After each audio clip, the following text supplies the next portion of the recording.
Domingo's working fine. Yeah, I just turned it.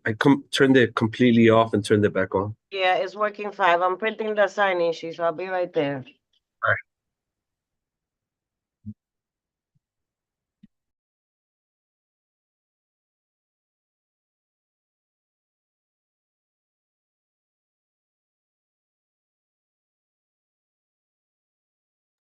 Hey, Tanisha. Hey everyone.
All right, so we'll be starting shortly. Some of the committee members are getting here from work. So we're going to give them about 5 more minutes and then we'll start.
Welcome to our Monday, February the 12th meeting.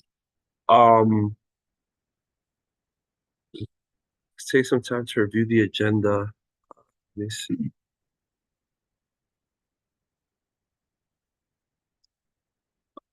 Tanisha, you see the agenda or no? You got it? Is it in chat? The agenda for today? No. All right, we need to. Please, did you email it to me? Oh, Paola's supposed to send it. Maybe. I don't know. Let me check. But go ahead, Chair. We're good. All right, so we're about to approve the agenda. So today, besides there it's the same. For community connections, we have AQE providing updates on the COVID-19 federal funds. And for committee business, we added Dream Charter Schools presentation on Radio Hotel BSA. Besides that, it's the same agenda we have every month. Could I get a motion to approve the agenda? All right, cool. Second, Second. anybody oppose? Abstentions? It's unanimous. So I'll start off with our welcoming remarks. So today, as promised, we're looking for ways of incorporating youth and making sure that their voices are prominent within the committee. So Jandiel Martinez is a student at Law and Public Service in George Washington High School, a school within the district, and he did his paperwork, and he's officially a public member. Hopefully, he likes what he experiences and he could become a full member soon. But welcome, Jandiel, to the committee. Look forward to your participation, and it's a safe space. So feel free to chime in whenever you want to chime in, and don't hold back. Get your point across. And what we say here is sometimes we have to agree to disagree, but just make sure that you don't hold back and are able to truly say what you say your piece. Is there anything you want to say before we start the meeting? No, just thank you. I'm happy to be here, happy for the opportunity, and let's see. Great. With that being said, I don't know why the owl sounds like that. With that being said, besides that, the month has been pretty smooth. We've been working on last Friday we had our meet the board, which is a series of events where we're looking to make sure that the community gets to see who their community board is. We had over 100 people attend, which was phenomenal and engaged, a multi-generational audience, and hopefully encouraging more folks to join the board as we further seek to diversify and be more equitable within the board. I may say that because I'm the chair of youth and education, but I'm also part of the hosting committee, which always looks to engage the community beyond just these spaces. So that went very well. A lot of great people. We actually had folks from CVE7 in the Bronx participate, asking us how we do it. I was like, the science is simple. Just do it, and let the experience figure out what could be improved and areas to add on moving forward. But besides that, it's been our resolution passed almost unanimously.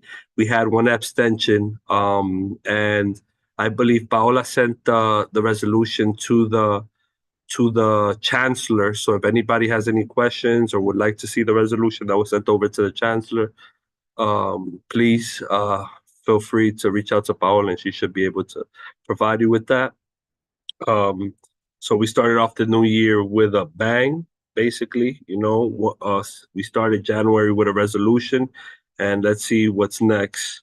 So this month in the agenda, we have AQE, Alliance for Quality Education, providing a presentation on updates on COVID-19 and the federal funds and the impact they will have once these funds come to an end.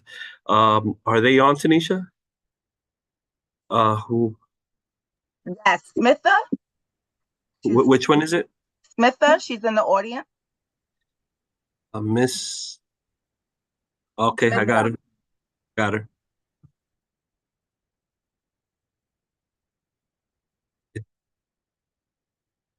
She just raised her hand and disappeared. Okay, now we got you. Yeah, I just got her on.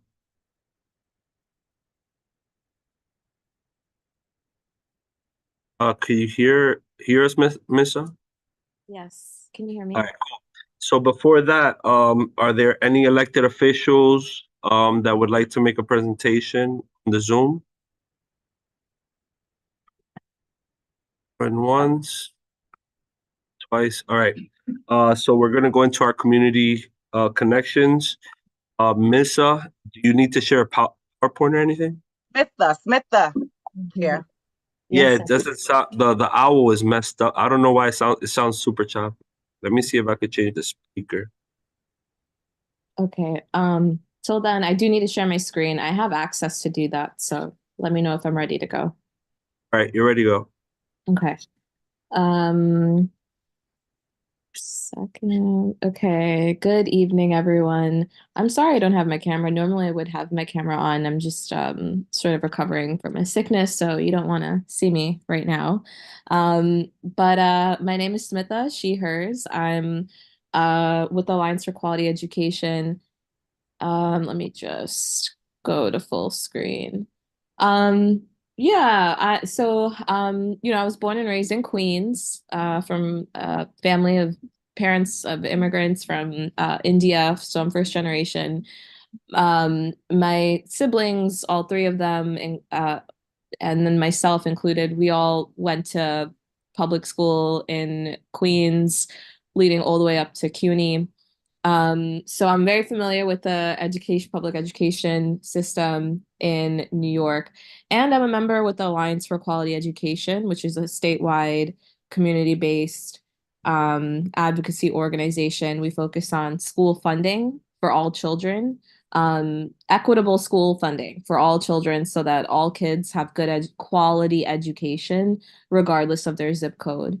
But I am here right now to talk about the expiring federal funds. And I will get through this. I condensed this presentation a little. There's going to be a lot of information, but I'm happy to forward this afterwards so you can look at it, spend more time looking at it. So I just wanted to, just raise the alarm, put it on your radar that we have a bunch of programs on the chopping block that will expire this year if we don't find a solution. So from the COVID stimulus money that every single school district in the country got, New York City got the most. We got so much money. It was a shock to the system. So from all the COVID money that New York City got, specifically for education, we got about $7 billion over just a few years. So that money is set to expire this year. So over here it says the DOE expects the COVID stimulus money to run out by June 30th of this year. The deadline for using that funding is September of this year. And as of right now, there's no plan yet to sustain the programs that the stimulus money is now funding. The city and the state have not. They knew this deadline from the jump. They also were advised by the federal government to use the money to help children catch up from the pandemic and to fund one-time costs, not ongoing things, because the assumption was that this money will run out eventually. The federal government is not going to give us this money forever, so you probably shouldn't fund programs that you expect to continue every year. That said, our city did not listen. Our mayor did not listen to that. So I want to just point out some of the programs that are funded by the federal stimulus money. One of them being 3K expansion. So the DOE is currently using $456 million in federal funding to expand 3K. So the city will need $93 million to keep 3K at its current level when the federal funding expires, which again is this year. Preschool special education also is funded by $96 million of federal funding. So preschool education, the money has helped the city address a significant shortage of legally required special education classes, which is a really big issue. The city has not been meeting that legal mandate, and so they've been using this money to help programs recruit and retrain certified special education teachers and adding service providers and staff to help with the development of service plans. Again, they use $96 million, but this will expire despite there being an ongoing need for this service. Again, the city has not been even meeting this mandate in prior years, so the assumption is we'll just go back to that. Summarizing, so the money helped provide 110,000 students with full day summer programming that includes academic enrichment, arts activities, field trips, recreational activities. So the DOE used $80 million of the federal money to pay for Summer Rising, which I know a lot of parents sent their kids to over the summer. Again, set to expire. School social workers as well. The DOE hired 450 social workers, allowing nearly 194,000 students to gain access to a social worker. $67 million for that. School nurses, $65 million. This money was used to enable every school building to have a nurse. Before the pandemic, at least 137 schools serving a combined total of 70,000 students did not have a school nurse. So again, the assumption, if we do not find the money for this, then we'll just go back to how it was. And again, I just want to highlight, like, this is clearly not a one-time cost. A school nurse is something that we want to have all the time at a school, but the DOE, so this is an ongoing cost, but the DOE chose to fund school nurses with the federal money. And now we are facing this gap, and are at risk of losing those nurses. I'll wrap this up soon. So community schools, 55 million to create new community schools, to increasing the number that we have to more than 400. We've got the SEED program, which provides students with intensive sensory needs with a small group support from occupational and physical therapists, so they're better able to function in the classroom. 22.5 million. Restorative justice practices, allowing more schools to use alternatives to school suspensions, which are disproportionately Black and Brown children who are suspended. And so this having a counselor who's trained in this kind of practice, it allows children to stay in the classroom while helping them build and repair their relationships instead of throwing them away and suspending them, or kicking them out of your school. Having trained counselors like this is what keeps students in the classroom, take accountability, and repair their relationships. This funding represents the majority of the city's investment in restorative justice. So that's 12 million. School psychologists and family workers. The DOE hired 60 psychologists and 15 family workers to address delays in the evaluation process for students with disabilities. That was 10 million. Bilingual services, 17 million. As we all know, we have our neighbors, our asylum-seeking neighbors here. They are here, and they are here to stay. And now more than ever, do we need better interpretation services?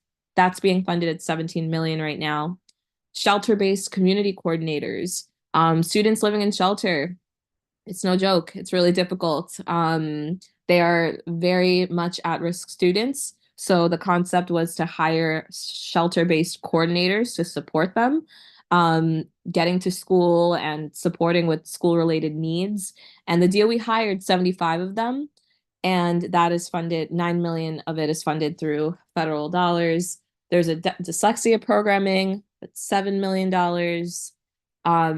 I'm almost done here. Student success centers, allowing youth who are trained to build a culture of college going in high schools. And they help their peers with the college admissions process. That's $3.3 million. And lastly, I believe learning to work programs, which is $33 million. Really great programs.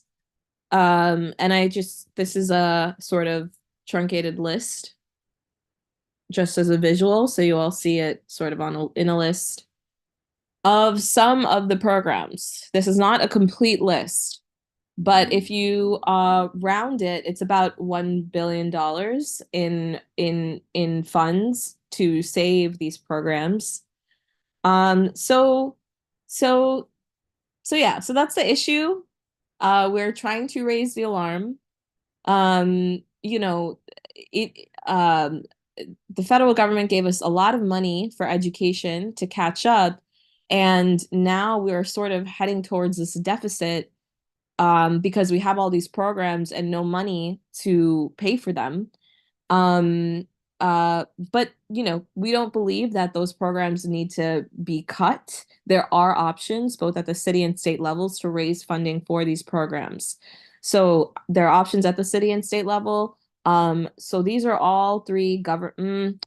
The first two are so the New York City Comptroller and the Independent Budget Office, both government reps. The New York City Comptroller is like a government elected official. The IBO is like a government agency. They've both identified multiple proposals to allow the city and state to raise revenue that could be used to support the programs on the chopping block. In addition, you know, they've just pointed out like different streams of revenue that could be used. And on top of that, this last bubble over here, Invest in Our New York campaign, this is a coalition of a bunch of statewide organizations that want to tax the wealthiest New Yorkers to fund programs, fund all kinds of programs, not just education, but you know, from healthcare to housing to all the things. And you know, they've got a package of bills. I think it's about 5 bills in Albany that, if passed, it would raise about $50 billion. So, you know, which would be more than enough to cover the city bill that we're facing for education. So, you know, I just want to flag like this, the mayor that we have is saying that not only is he not addressing the fiscal cliff that we're heading towards, he's also cutting schools. And his justification is that there's no money. And you know, and you know, again, the comptroller and the Independent Budget Office, they've said that's actually not true. You're overestimating how bad it is. It's actually not that bad. You're scapegoating migrants, which is not fair. There is revenue. There are reserve funds. There are other modes of revenue that you can seek out, but you're just hell-bent on cutting like as soon as you got elected. So again, in Albany, there's plenty of opportunity to raise revenue. New York is one of the wealthiest states in this country, and this country is the wealthiest country in the world. So for our elected officials to constantly say there's no money and then to cut schools, which, you know, the most vulnerable, like children are being impacted by that, it doesn't really make sense. So just putting this out there, there's a ton of wealth in this city and the state. And there are people who are down to pass it. But you know, just wanted to like raise to you all, like there are options, there are creative solutions to this, but our elected officials just they're not being creative. Unfortunately, on the executive level, they're just not being creative. They're just cutting. So and you know, we believe that our children deserve better, that, you know, that shouldn't really be an option. So yeah, so there are some ways to get involved. That we have a call to action. AQE, we're in coalition with a bunch of different education groups in New York City, including with Tanisha. And we put together a call to action that lists out all these programs.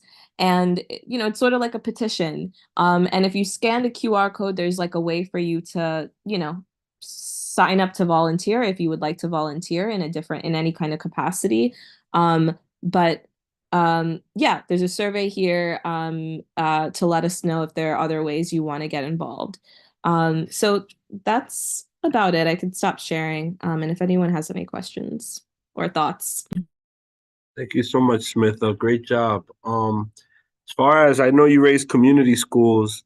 I feel like every school should be a community school just by what's addressed within these buildings. You know, community schools, the pillars are, you're talking about access for historically marginalized communities, access to health, access to direct resources from their buildings. They don't have to seek out a lot of different community-based organizations, because the community-based organizations are coming to them, which I think is pivotal in these times to make sure that not only the needs are met, but the needs are accessible, you know, because there's resources out there, but access is usually where things don't necessarily add up. So with that being said, I'm gonna open up the floor. Does anybody has? I see Tanisha has her hand up. We're gonna start off with the committee, and then we'll open it up to the public. Go ahead, Tanisha. Yeah, so thank you so much, Smitha, for coming and doing the presentation. We really appreciate it. There's just a couple of things that I want to ask. First, can you just tell everyone on this meeting how many millionaires, ultra millionaires, and billionaires live in New York State? And then I have a follow-up. Yeah, the number we had a couple years ago was 127. And I believe that was just in New York City. So in New York City, there's about, a little more than 130, it seems. Billionaires. 130 billionaires, yes. Yeah. And millionaires? Millionaires, I'm not entirely sure, but the most amount of billionaires live in New York City. From my understanding, Chair, it's like 700 ultra millionaires live in the state of New York. My second question: is there a resolution about this, about the COVID-19 funded programs? Yes. Thank you for flagging that, Tanisha. We have a draft. We have drafted a template. So we've been strategically targeting CECs, community education councils, throughout the districts. And it's just a resolution talking about the programs at stake that CECs have been passing. And we hope that community boards as well will feel inclined, since it's definitely going to impact your district. So I'm happy to share that afterwards as well. Yes, please, because we also have Noemi. She always joins us in a lot of our meetings, and she's a member of the CEC as well, which we could share that information with her with. Great. Anybody else have any more questions or statements before opening it up to the public? Jonathan, you're muted. Yeah, basically, I just wanted to say that according to Google and the New York Post, New York has 340,000 millionaires living right now, as of right now. Damn. Yeah, Jonathan. I was talking about like ultra millionaires. Yeah. She's talking about like the rich, because those are the close people to that a billion. we're talking about. Yeah. Those are the people that we're talking about taxing, right? And those people pay less taxes than we do, Jonathan. Yeah. Yeah. I just want to flag, like, the bills would not at all impact like anybody. It wouldn't impact unless you know some billionaires. It's not going to impact working class or middle class or even upper class New Yorkers. It's going to be felt by the ultra wealthy, who, as Tanisha mentioned, majority of their wealth goes untaxed, because millionaires and billionaires, their wealth doesn't come from their income. Majority of their wealth comes from Wall Street. It comes through stocks. It comes through inheritance, and that is not taxed. That is not taxed. Could you just put a list of the programs up and share your screen, the list of the programs that are going to be cut? Yes, 1 second. I would like to say that this is amazing, and this is the type of information that we need to bring to our community board always. Even with interpretation, right? Like, I'm sure that there's non-English speakers here, but yet we're like so under-resourced when it comes to that, when we've been advocating for interpretation, particularly in our community, that the vast majority of constituents are Spanish speakers, but yet the meetings have to be conducted in a certain language. So my apologies if we're not able to translate, but we're moving towards that and getting funding. I know the local city council members working with us to be able to provide support so that we're able to get every meeting translated, which in this era you would assume is a no-brainer, but for that, you assume everybody has a brain, you know what I'm saying? So yeah. Mm-hmm. Yeah. You had some folks in the audience who actually also wanted to see the QR code. This is, and I'm gonna tell you right now, as somebody who works in a school, these are probably some of the top programs right now in the schools, because Summer in the City is a game changer. You know what I'm saying? You're talking about providing not only programs that otherwise some youth wouldn't have access to, but actually trips outside of their community so that they're able to see what's out there. Because part of Summer in the City, every Friday, the kids are out to school and exploring the city, the state, another state, you know, and that's something to note in that.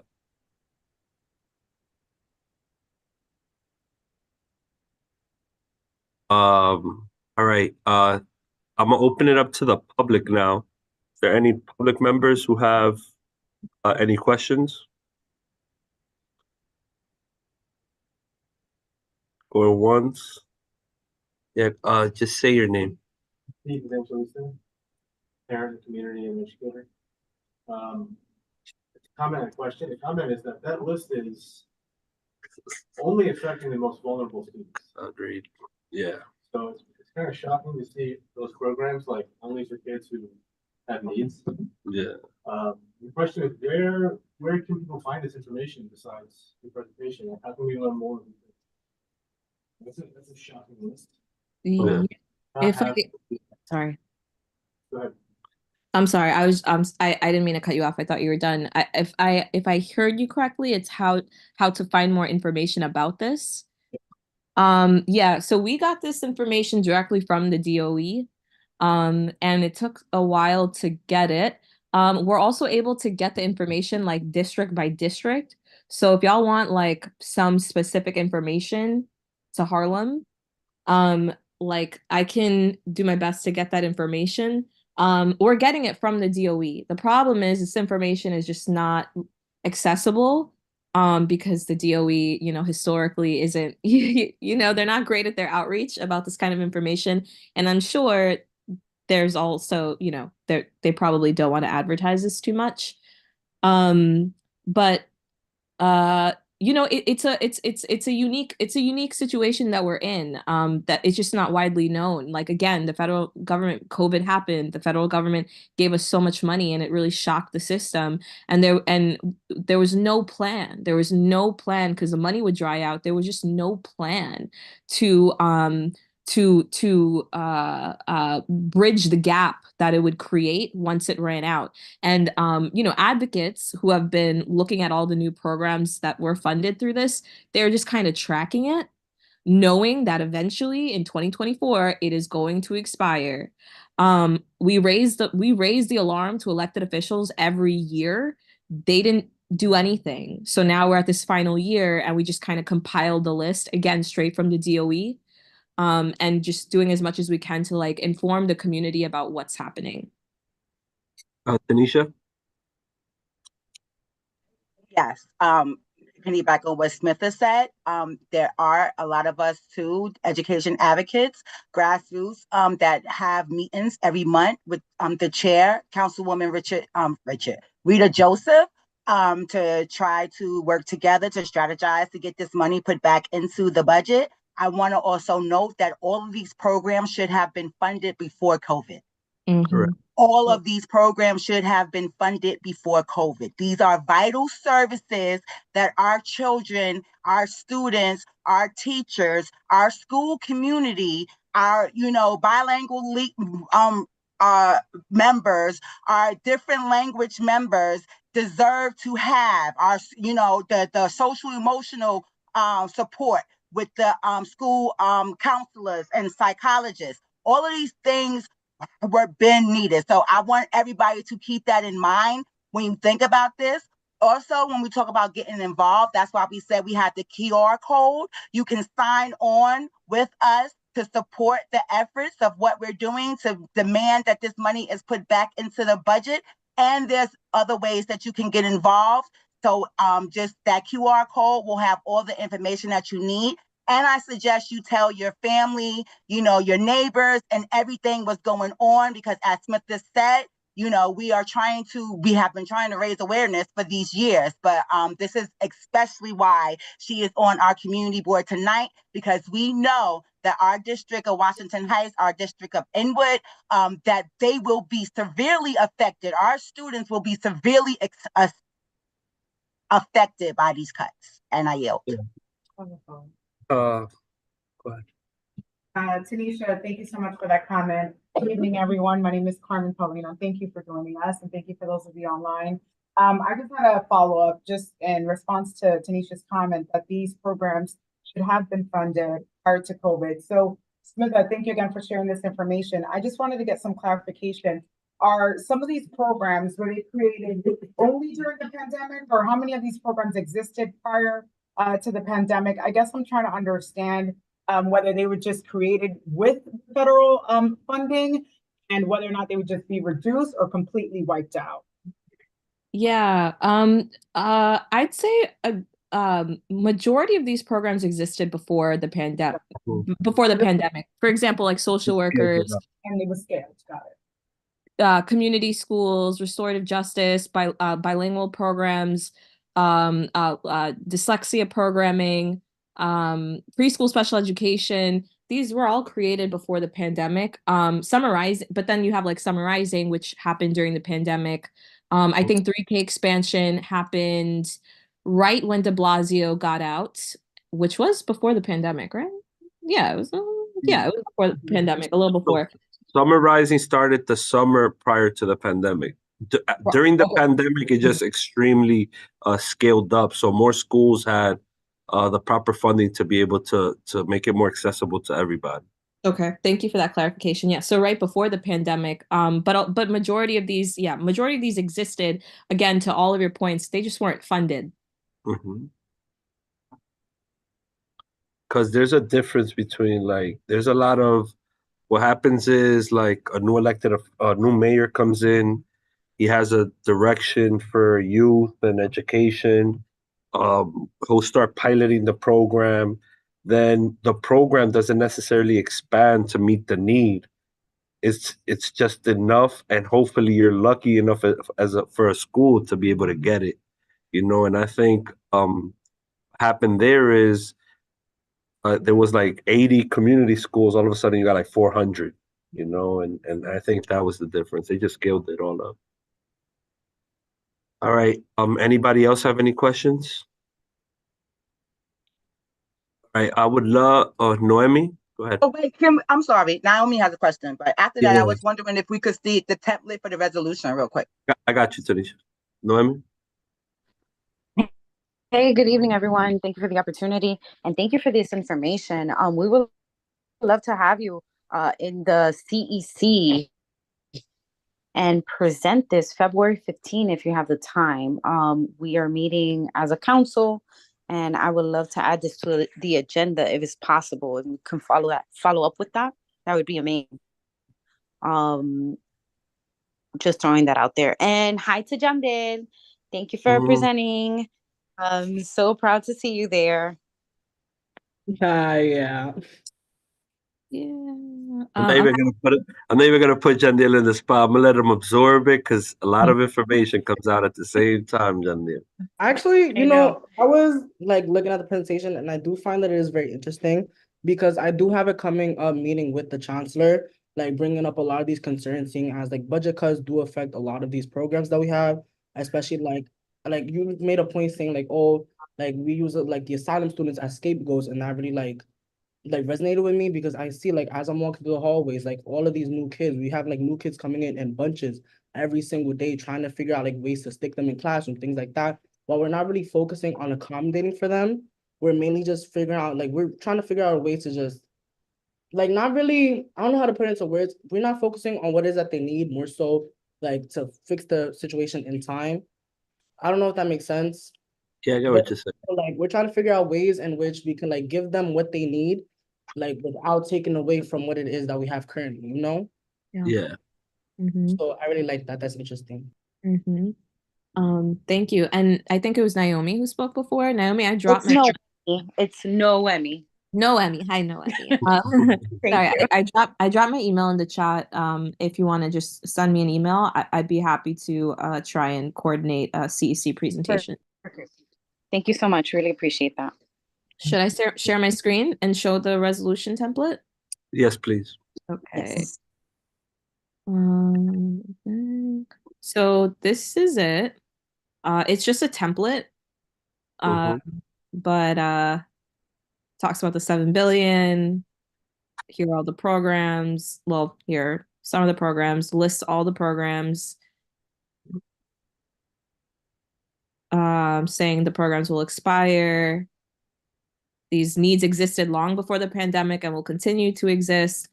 New York City Public Schools does not have a plan for how to support these programs once the funding ends. The city and state should have made investments long before the pandemic. And there you go. Yeah. The board is, yeah, the board is very meticulous when it comes to being able to cite where this information is from. So I would encourage just in future references being able to add like information compiled from whatever agency or whatever the case may be, because when we passed our last resolution, I feel like a lot of the questions and concerns were raised around where was this information provided. I'm not saying for this resolution, I'm just saying in general, just some tips. Noted. Thank you.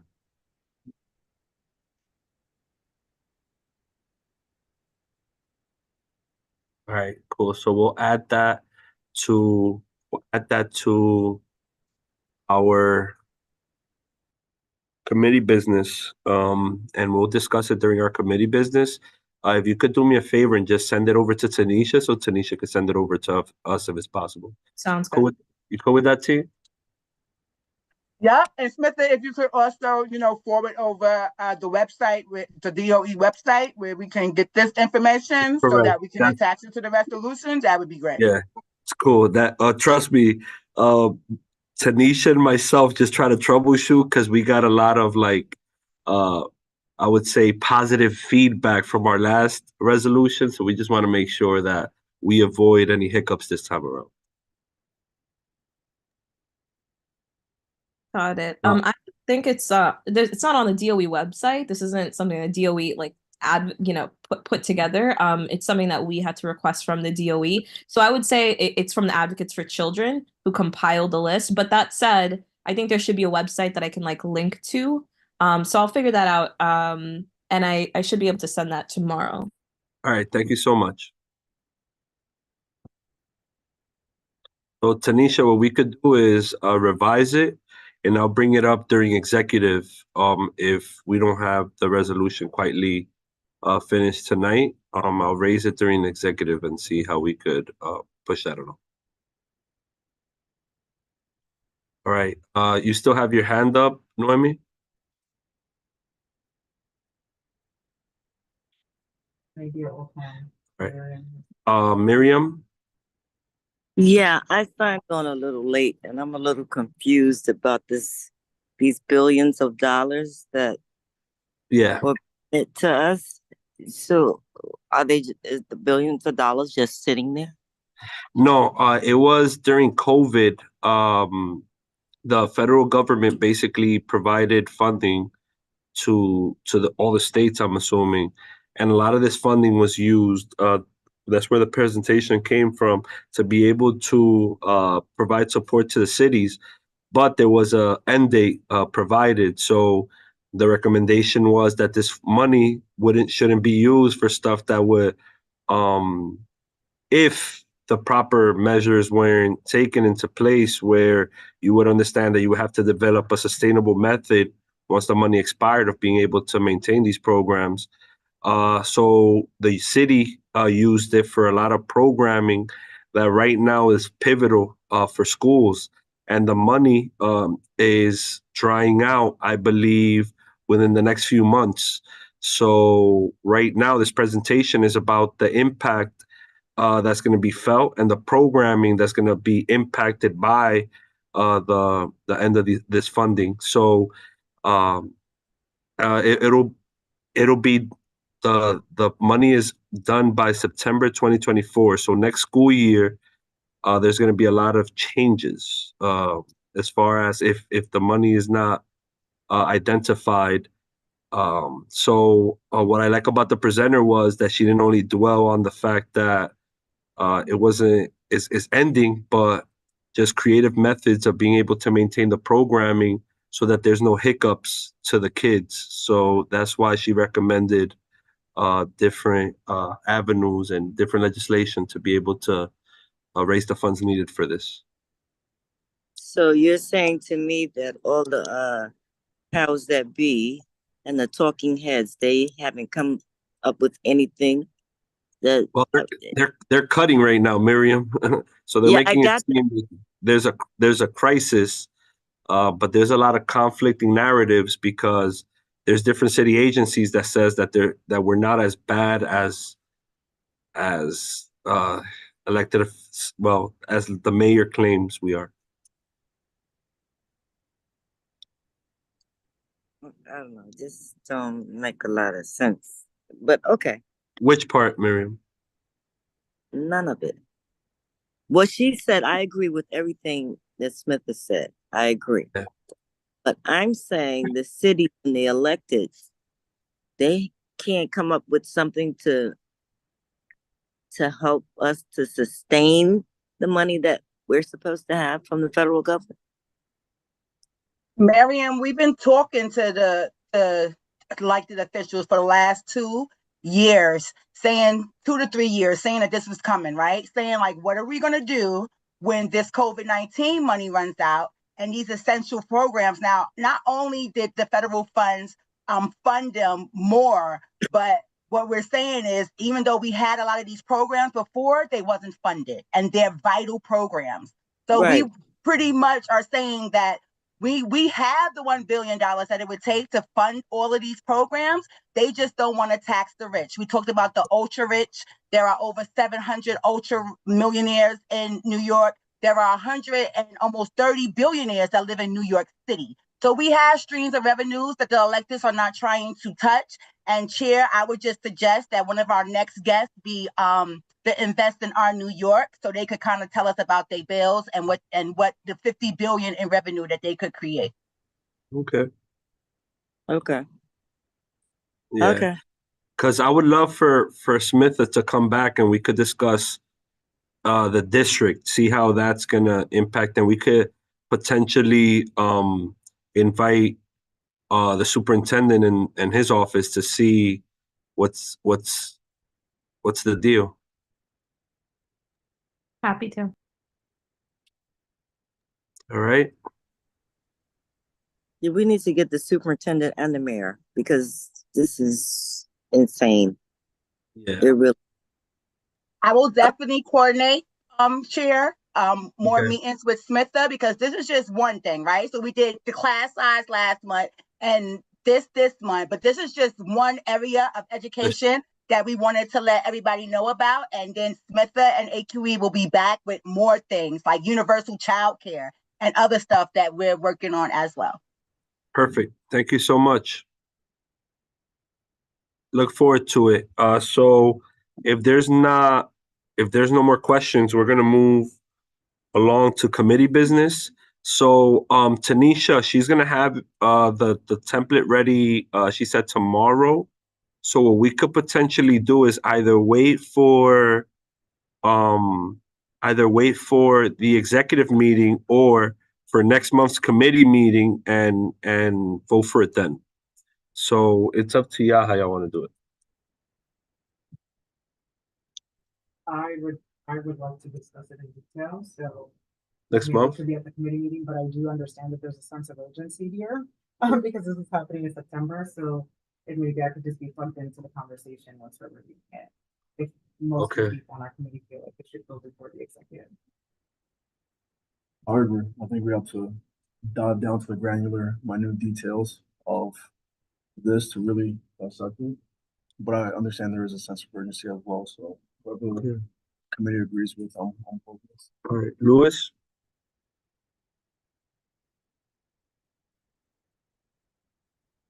Where's Louis at? There, Louis? You're muted. Yes, I'm here. We have a resolution. Well, Smith, yes. Is there anything? Well, can I just, this might be helpful. So it's like the DOE put a PowerPoint at one point, and I just need to get my hands on it. Which I should be able to do tomorrow. But the template is ready. The template is ready, and I can show that to Tanisha right now. So if it means just, amending it tomorrow just to add that source, if that makes things easier. Yeah. I'm with whatever. Yeah. Jonathan, what you do? Lewis. I didn't hear what Lewis said.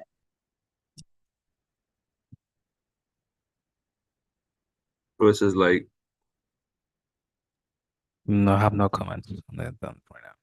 If you can, well, later if you can give some, I don't know, a little bit more detail about the resolution on the table. So would y'all prefer next month? Yeah. Lewis? I think so. Yeah, next month will be a good idea. Tanisha? I suggest everybody read the resolution and do their homework. I'll go with the majority of what everybody wants to do, but it's pretty self-explanatory.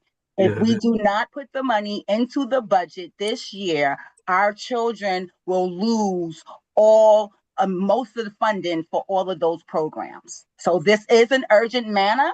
So I just hope that everyone takes that into consideration. So I will make sure that I forward the resolution over to the chair so he can show all of y'all. Smitha, thank you so much for the presentation. All right. Let's see who else is here. Yeah, definitely, Tanisha. But the resolution needs to be reviewed, and then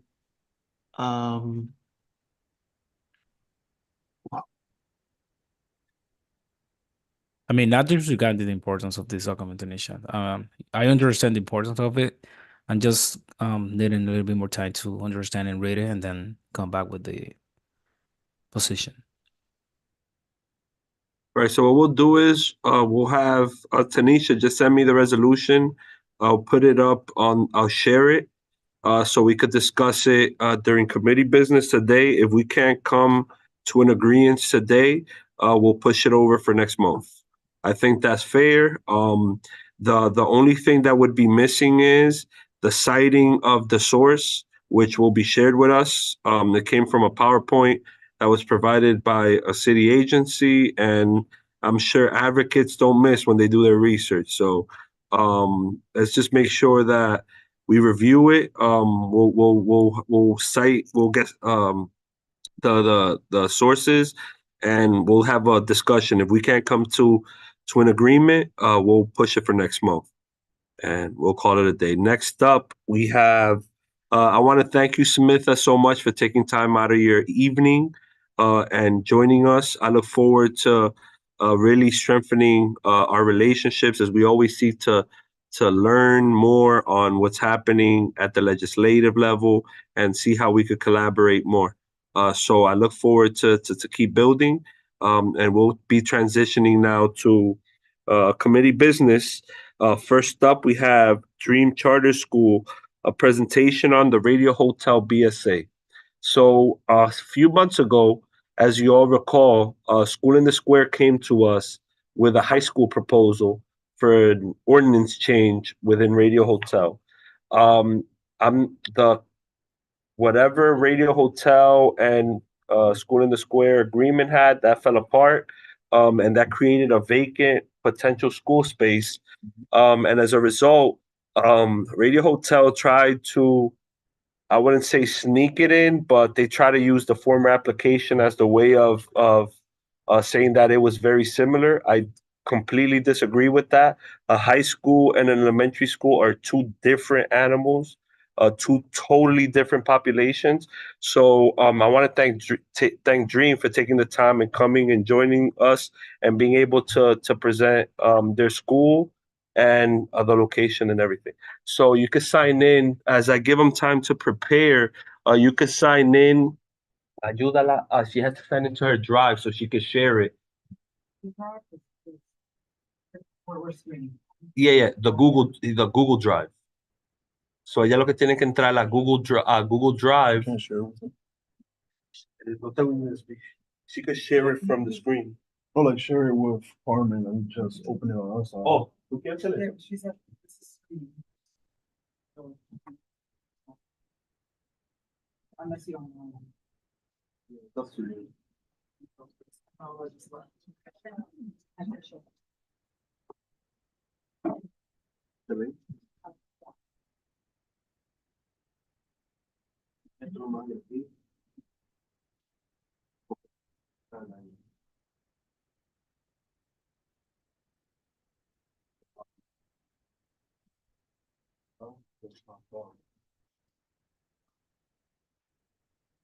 don't know. Oh, you're saying one?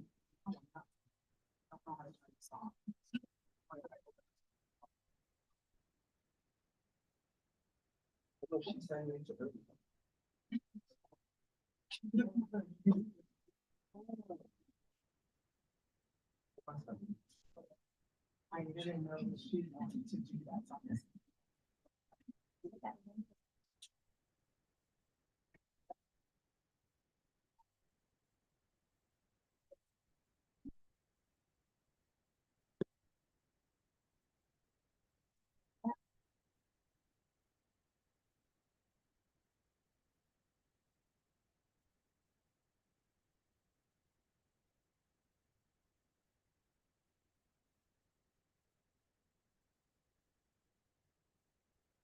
There. That should be able to.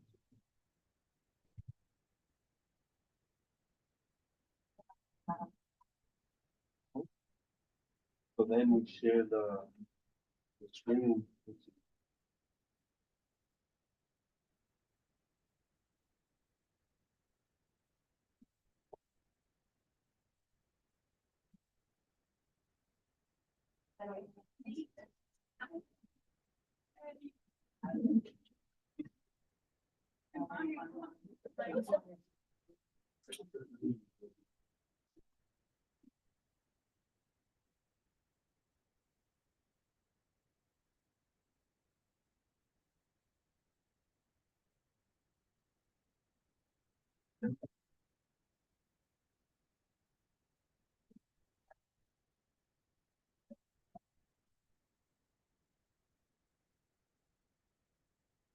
Stop sharing, Domingo, until she pulls the information and then you. You got it, don't worry.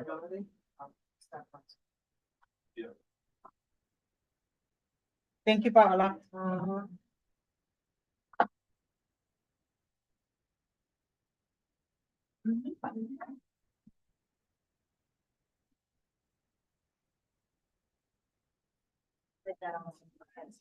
you go.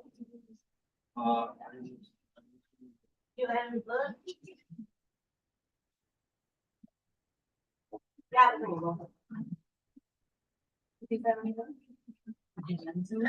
You would have to share it now.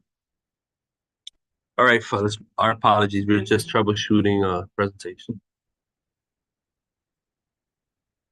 Share screen. To share the Google Chrome. I got it.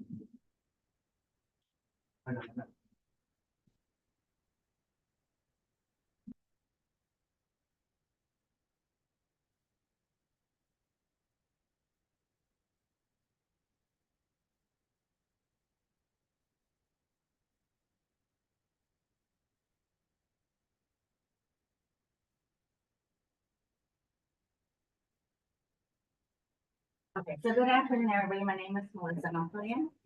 I am the founder of American Dream.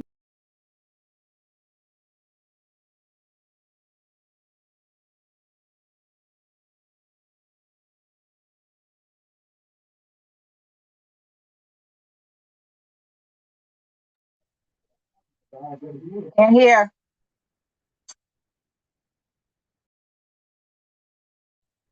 You're on mute.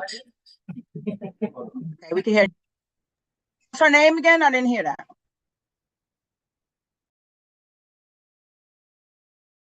Jeez, I was on.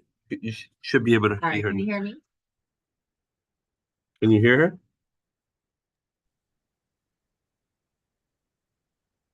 Can you hear me? Yes, we can hear. What's her name again? Melissa Malconian.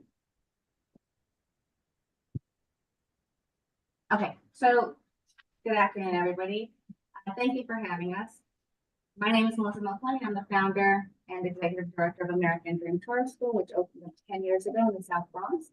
And now we're coming over to the Washington Heights community. And I'm here tonight with some staff members, some students, some family members who've been with our communities for the last 10 years to talk about who we are as a school.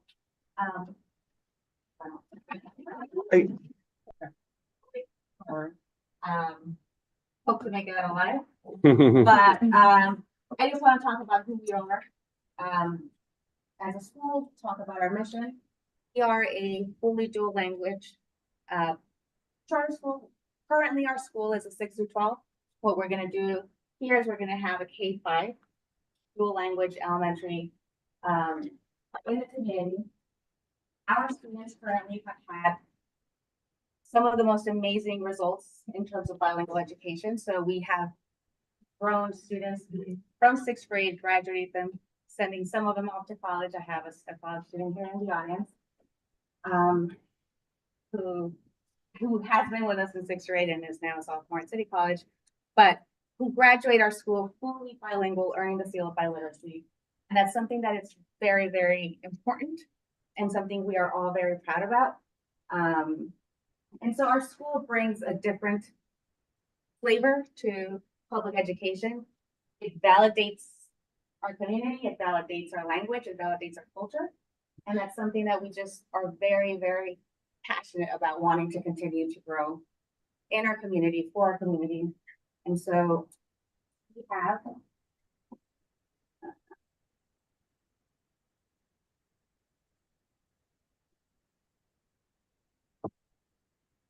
very,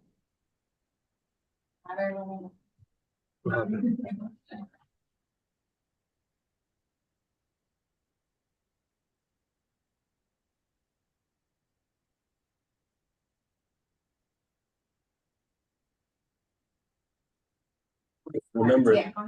you're sharing the. Okay. Yeah.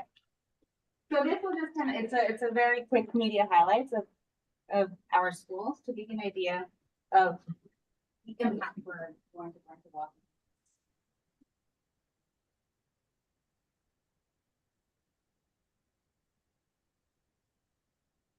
I hear it.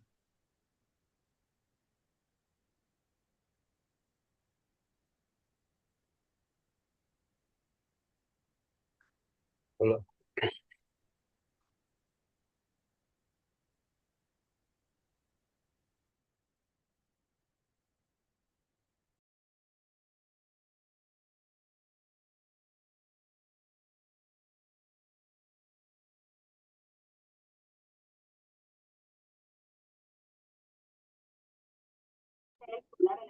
Ofrece un plan educacional diseñado para estudiantes hispanos, así como lo oyen, y realiza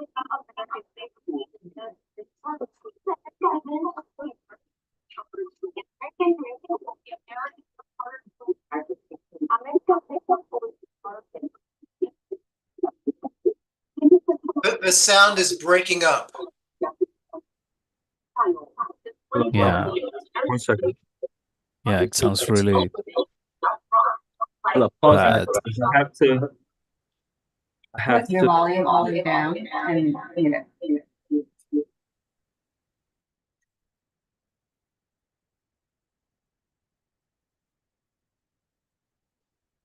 Are you on mute?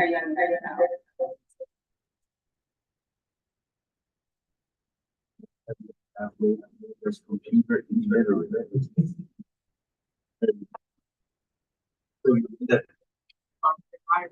Playing back to the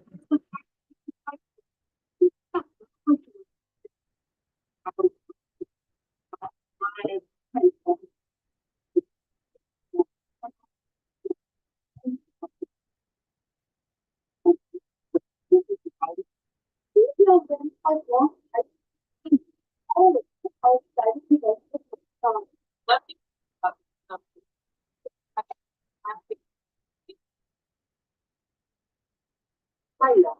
Entonces, la podemos hablar exacto. No necesito tener en cuenta que usted también una cosa así, ver a quién es la casa mucho, es una diferencia. Y no sé, para nosotros, este es el problema, porque estos pueden cumplir los estudios aparte de la actividad. Como van a ser los con estos posibles, tanto que las familias reconocen y por eso dentro de los temas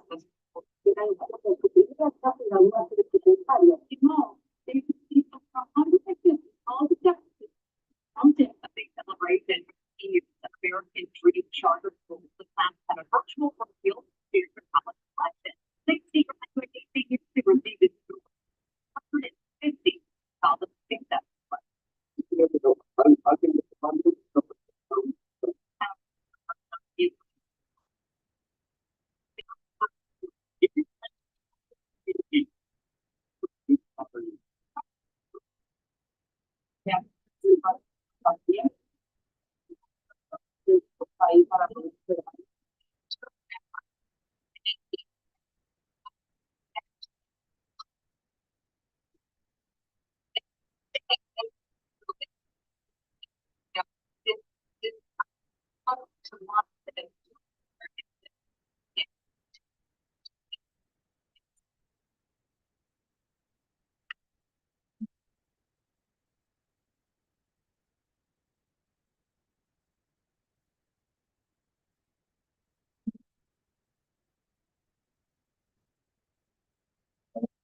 No.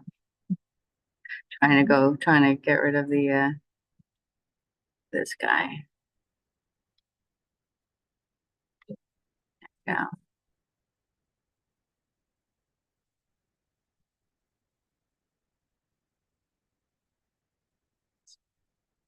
Okay, so our mission, as I mentioned, is to be able to develop academic excellence in Spanish and English for students starting off with K1, eventually K5, so that they can prepare and excel in college, become leaders in their community, just like we have in our room here today. So the school is a fully dual language. Instruction is going to focus on English and Spanish. We are a proud school recipient of the New York State Seal of Literacy. So for the last 3 graduating classes, our seniors have exceeded the state levels of students who graduating with the Seal of Literacy. New York State, currently they report on their website citations. So less than 5% of graduating seniors graduate with the Seal of Literacy. Last school year, American Dream graduated with 77% of our students with the Seal of Literacy. And so we have had only 3 graduating classes currently. For the Seal of Literacy, so again, comparing it to the state of less than 5%, the first class we had 41% of our kids graduate with Seal of Literacy, followed by 62%, and last year alone, 77% of our students were fully bilingual. This is just a snapshot of the New York State report card when it comes to graduation rate. We're taking our kids in 6th grade. The majority of them English language learners, and we're graduating, sending them off to colleges. 95% of our students do enroll in college upon graduating from high school. And so one of the things that we love to celebrate currently is that we have triple first. So first generation in the United States, first generation of students graduating high school, first generation of kids going to college. Calvin, raise your hand. He is one of the examples of one of our triple firsts. Last year, our school was designated with a badge for the College Board, meaning that we expose a lot of our students to AP courses and being able to provide them with high rigorous coursework at our school.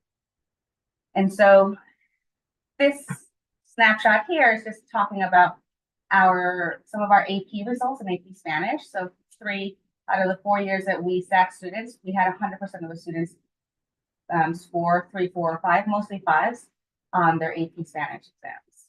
And I think that has to speak to our dual language program that we start early And last year, the state, we offered the Seal of Civic Readiness to our students. Some of our students who are current seniors now, who are in the audience, just finished a capstone project for the Seal of Civic Readiness. I was telling our government teacher that, he should encourage them to run for the community board and to apply, because you'll hear from them. They're very passionate, very articulate young people.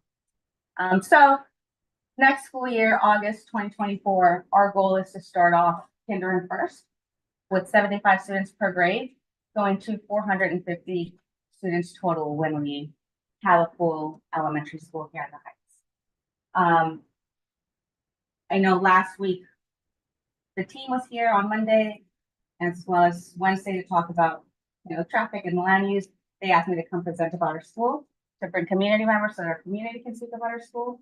So I think you have questions for me, for the students, for families, we're here for you all. That's the presentation. Sí. Right. So the idea is lower the positive.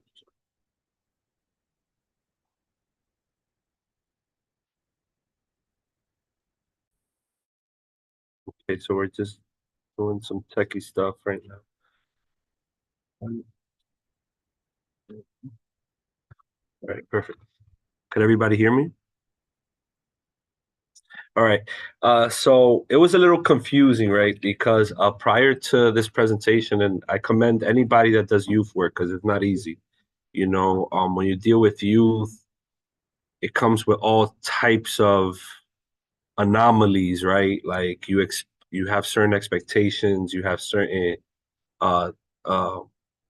like limitations working in a school building, right? Because if you don't provide services that actually expand to the household, you're very limited in being able to provide that holistic youth development to kids. Prior to the application, it was just a lot of like, it was interesting because we had a high school here a few months ago, and there was some concerns around there being various programs within that vicinity that deal with needle exchanges, deal with people who have opioid addictions, and how that would clash with the students. We also heard from that there's a different entrance for the school, so we were aware of like the modifications made. And then something happened. They tried to sneak a quick one, saying there was the same application when it wasn't. So now we're here, and now we're speaking on the American Dream. So I'm gonna open up the floor to committee members if they have questions, concerns, and then I'll add mine because I've been speaking a lot.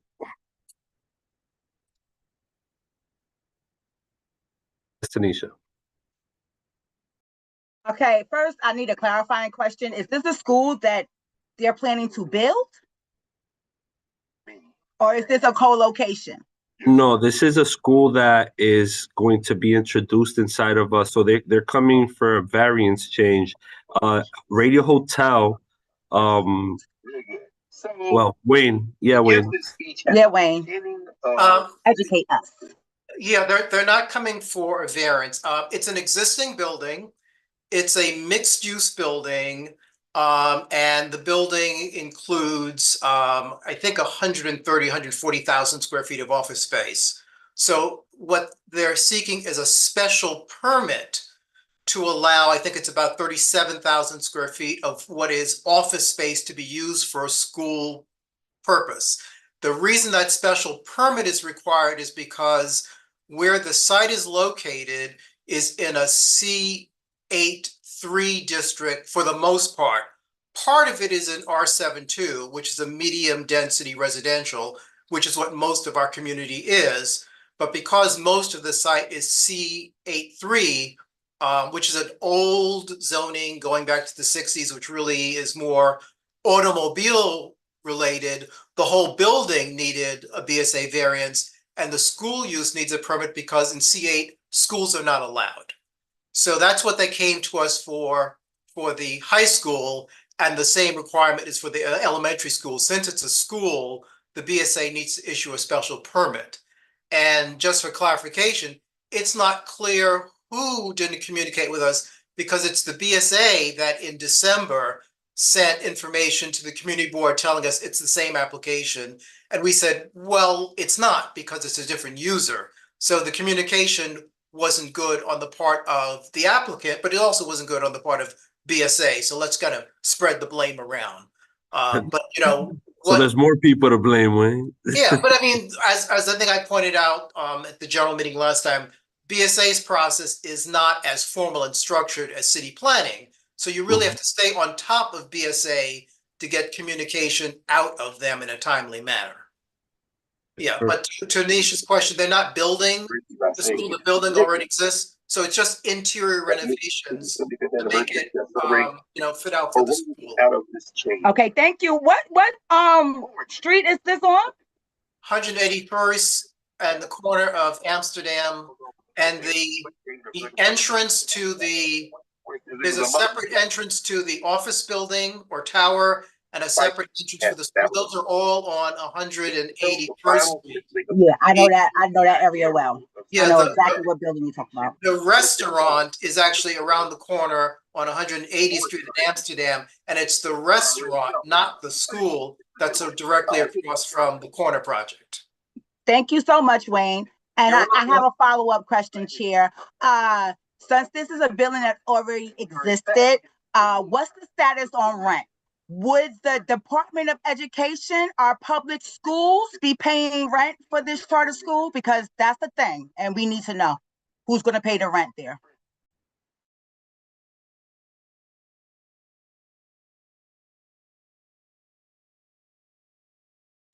We can't hear. So charter, you could repeat. Yeah, charter schools are allocated per pupil funding to be able to pay for portions of the rent.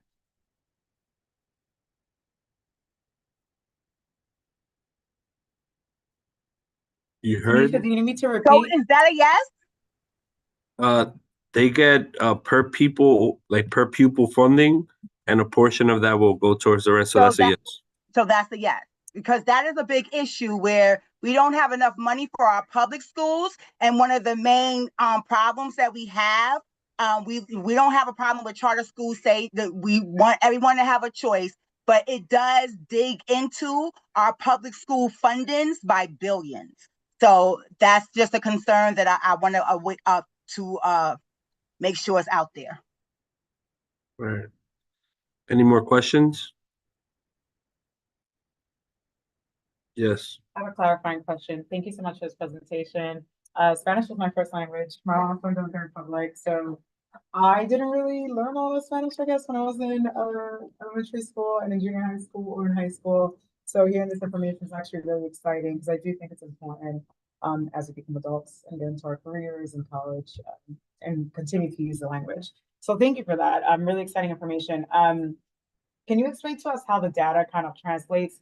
Because my understanding is that this is going to be a K-1, and you presented a lot of information on a high school. So I'm trying to understand a little. Of course. So thank you for that. The connection there is that our track record has been pretty positive in terms of getting students like Kelvin, who was 10 years old and is now fully bilingual in college.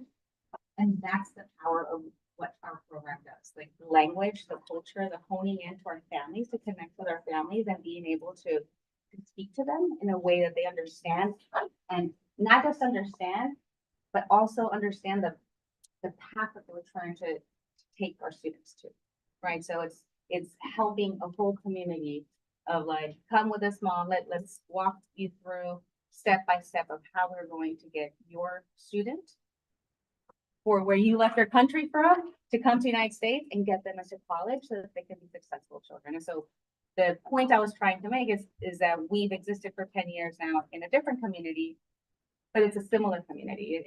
It's ALS, it's English language learners, highly immigrant community, and we're able to powerfully transform their lives through education, specifically a bilingual education.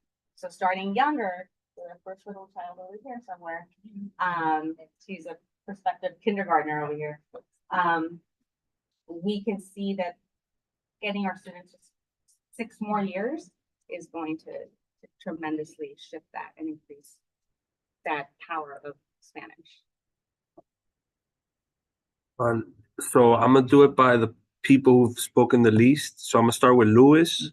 Then I'm gonna go to Tanisha, since he's a community, and then we'll go with to you, Wayne. Go ahead, Louis. Hey, good evening. One of the community concerns is traffic. There is too much congestion on that area. In case that the school comes to the radio hotel, does the school administration has a congestion plan? Because bringing that school to the radio hotel, it will be a little bit chaotic in terms of traffic. Yeah, so That's my question. Yeah, that's a great question. Thank you. We are hoping that the majority of our students, like our current school, are neighborhood families. So the majority of our families here walk to our schools, and so that we're hoping to do the same. But also, we have, public transportation is very accessible to that particular location, which is helpful for us. Can I just follow up on that, just because my question was kind of somewhat related to this study. I'll add you. Right down. Okay. Yeah. Tanisha, followed by Wayne, and then I got you. Yes, okay. So, my first question is, when we talk about diversity, I hear you talking about, bilingual and things of that nature, but I don't really hear anything about children whose language is English. And so we got to make sure that we're being very inclusive, because there are children here that grew up with English that, come from America. So I wanted to point that out. And I also wanted to say, I hear you saying a lot of things about college, but I feel like that's not the only option for our children when they get out of high school. Do you encourage children who might not want to go to college, maybe about trade schools and other avenues where they could be productive adults who also make money? That's not all about college. And I say that because, as we know, there's a deep loan problem with a lot of people who go to college who then can't pay off that loan, in their lifetime. So that's, I would like to hear about that. And I'm done.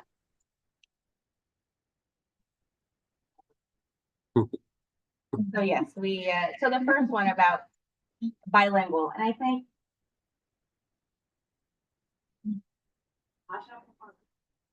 a lot of our students, I think it's important to know that learning a language can mean a lot of different things. We have a lot of monolingual students. It could be monolingual English, monolingual Spanish. It doesn't mean that they're not learning a language, right? So we have a variety of students who are equally learning two languages. And I think that's just an important thing to note, right? So just as we're teaching some of our English speaking or native speakers Spanish, we're teaching our Spanish native speakers English, and vice versa. We have had students who come from other countries, from Western Africa, who are trilingual and end up fully fluent in Spanish. So they're speaking English, they're speaking Spanish, they're speaking whatever language else they're coming to us with. So I think it's just important to know the language learning goes both ways. In regards to college, yes, we encourage our families and our students to do what's best for them. We have students who are in the workforce, we have students who join the military, and we have the majority in college. And so we do encourage families to make those decisions with their students, but we do want to be able to present them with all the options and have them be ready for whatever choice they want to ultimately make. We don't make decisions for the families. Correct. Wayne? Yeah, I just wanted to share some information that was shared with the Land Use Committee on traffic issues. The team met with the Traffic and Transportation Committee, and it was reported that they had a very thorough presentation, and it was well thought out. And one of the things that gave the TNT committee members comfort is the block front on Amsterdam from 180th to 181st is no parking, no standing. And so in terms of drop-offs for any school buses, it would occur there because cars cannot park there. But the TNT minutes would cover that. There was a question earlier about, I think K through 1. And what was presented to us is the school is starting with K through 1 in the first year, and each year will add a grade until it's a K through 5. So I think it's 75 students per grade until they're up to a total of 450 when they have K through 5 in place. Yeah.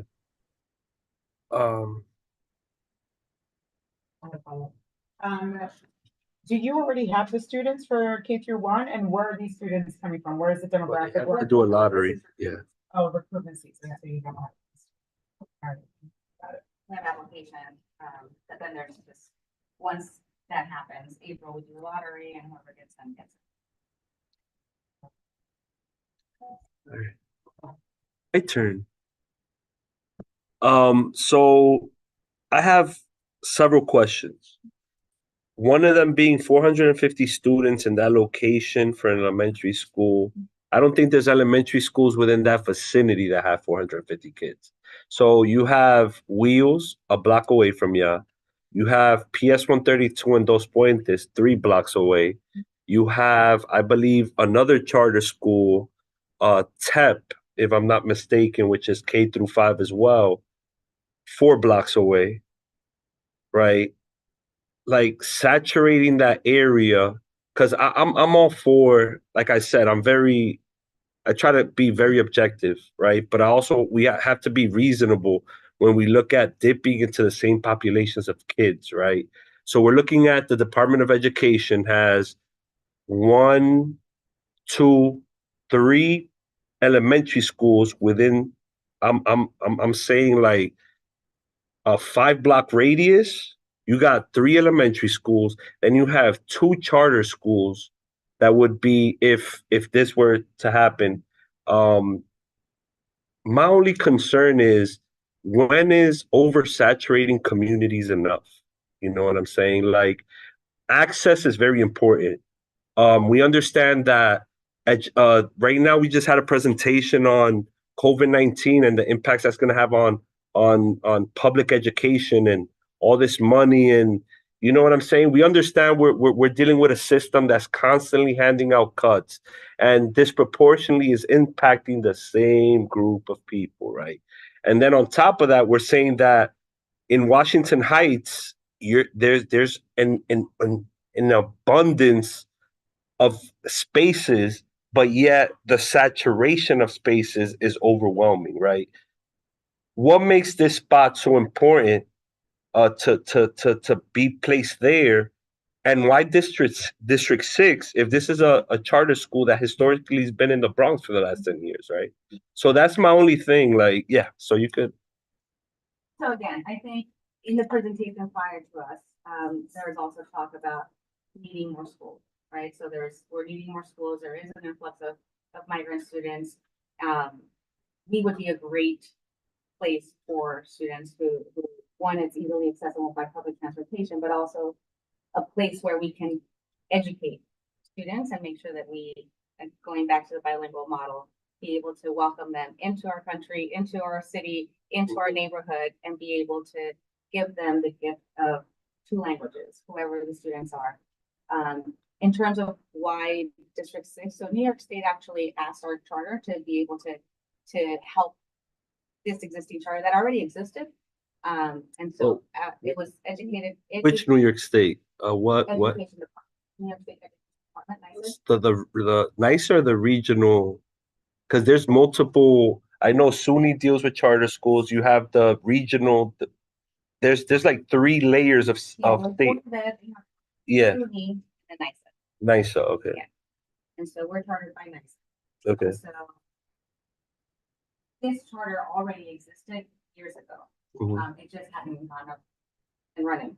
Okay. And so they asked us to be able to come in and help get this charter off the ground. It was already in this community, so it didn't come out of nowhere. But it was just it was a different age group. That's what I'm trying to get to. Yeah, it was a high school that was going to be chartered in there, not an elementary school. Oh, you're asking about our school, though. I don't know anything about school. Oh, no. I'm saying because the previous applicant was a high school. right? For that building. For that Yes. particular building. But our school had a previous charter.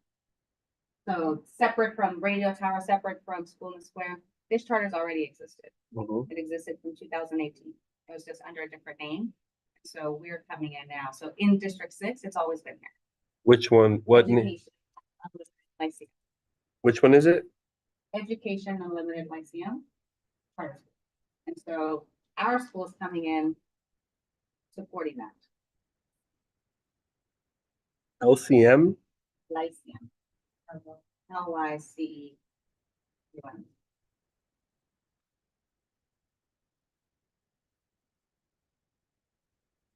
So, from my understanding, you're in you have a temporary home in 187 Yes.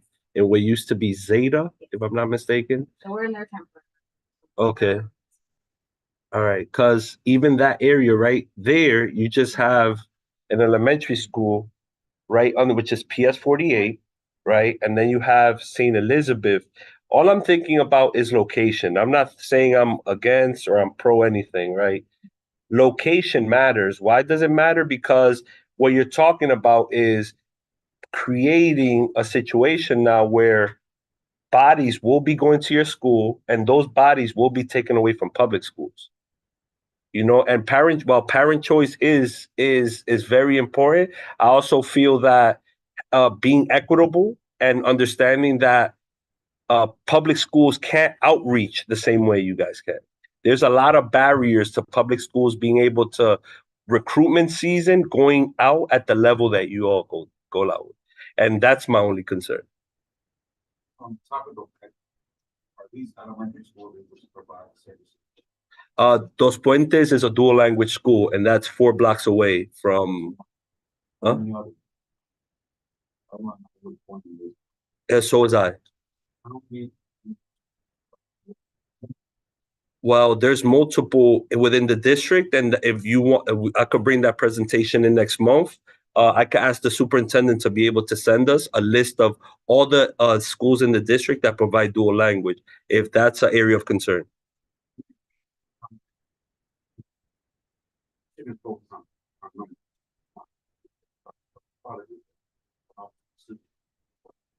Completely agree, but no, you can finish off your point. My apologies for interrupting. When we're discussing like topics about students, it always like strikes me always like speaking about quantitative methods.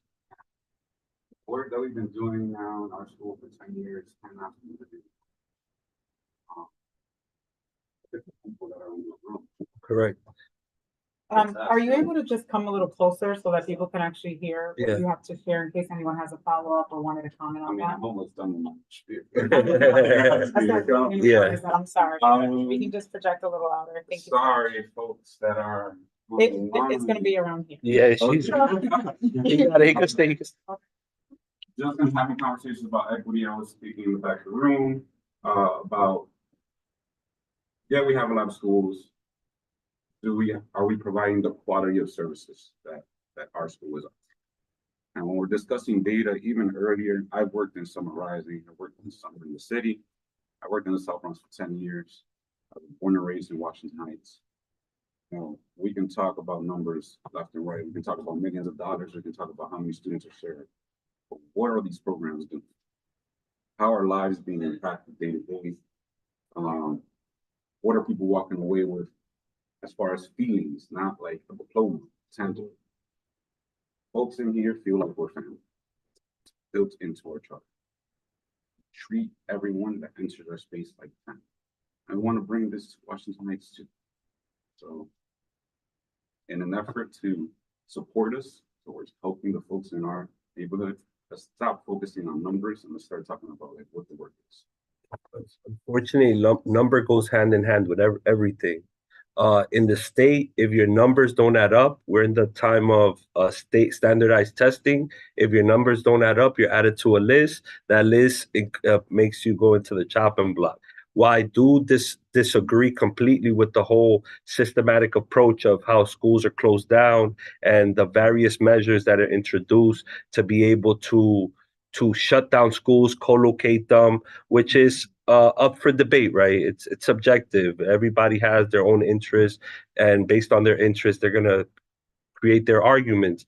But my biggest thing is when we look at areas, being able to, when I speak about equity, I speak about we're in a location, right, that we understand that within a 5-block radius, you have schools that provide the same services. Why not bring that to an area where those services are truly needed, right? As opposed to creating a situation now where if it wasn't about numbers, right, why isn't there an equitable approach to outreach across the board, whether a public school or a charter school? Why is more money in outreach invested by charter schools than there are in public schools, and your hands are tied when you're trying to do outreach from a public schools lens, right? So all I'm saying is, while I understand that numbers aren't important, there's 450 people, 450 families that are going to be put in that location that otherwise could have been serviced by similar institutions that provide similar services,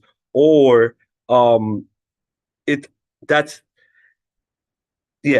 so that's what I'm trying to get to. While we try to say numbers is not important, it is. That's what keeps buildings open. Not important. What is more important? I believe providing the services and making sure that the services are distributed amongst the district, not just an oversaturation in one specific place that creates a unhealthy environment when it comes to all out recruiting and talking about seats and chairs, and that is where we are as a community with the oversaturation of charter schools within the district, right? Or we have to figure out how to place them in places where it's equitably distributed amongst the whole district, not just like, tell me, I got a question for you, right? If you're a long-standing school, you got 10 years in 181st in Amsterdam, and they open 5 new buildings within a 5-block radius from you. How's that going to make your school feel when you're achieving what you're doing, what you're supposed to be doing? Are you serving the needs? Is it because you're losing enrollment every year? So that's the question that's the concern that I have.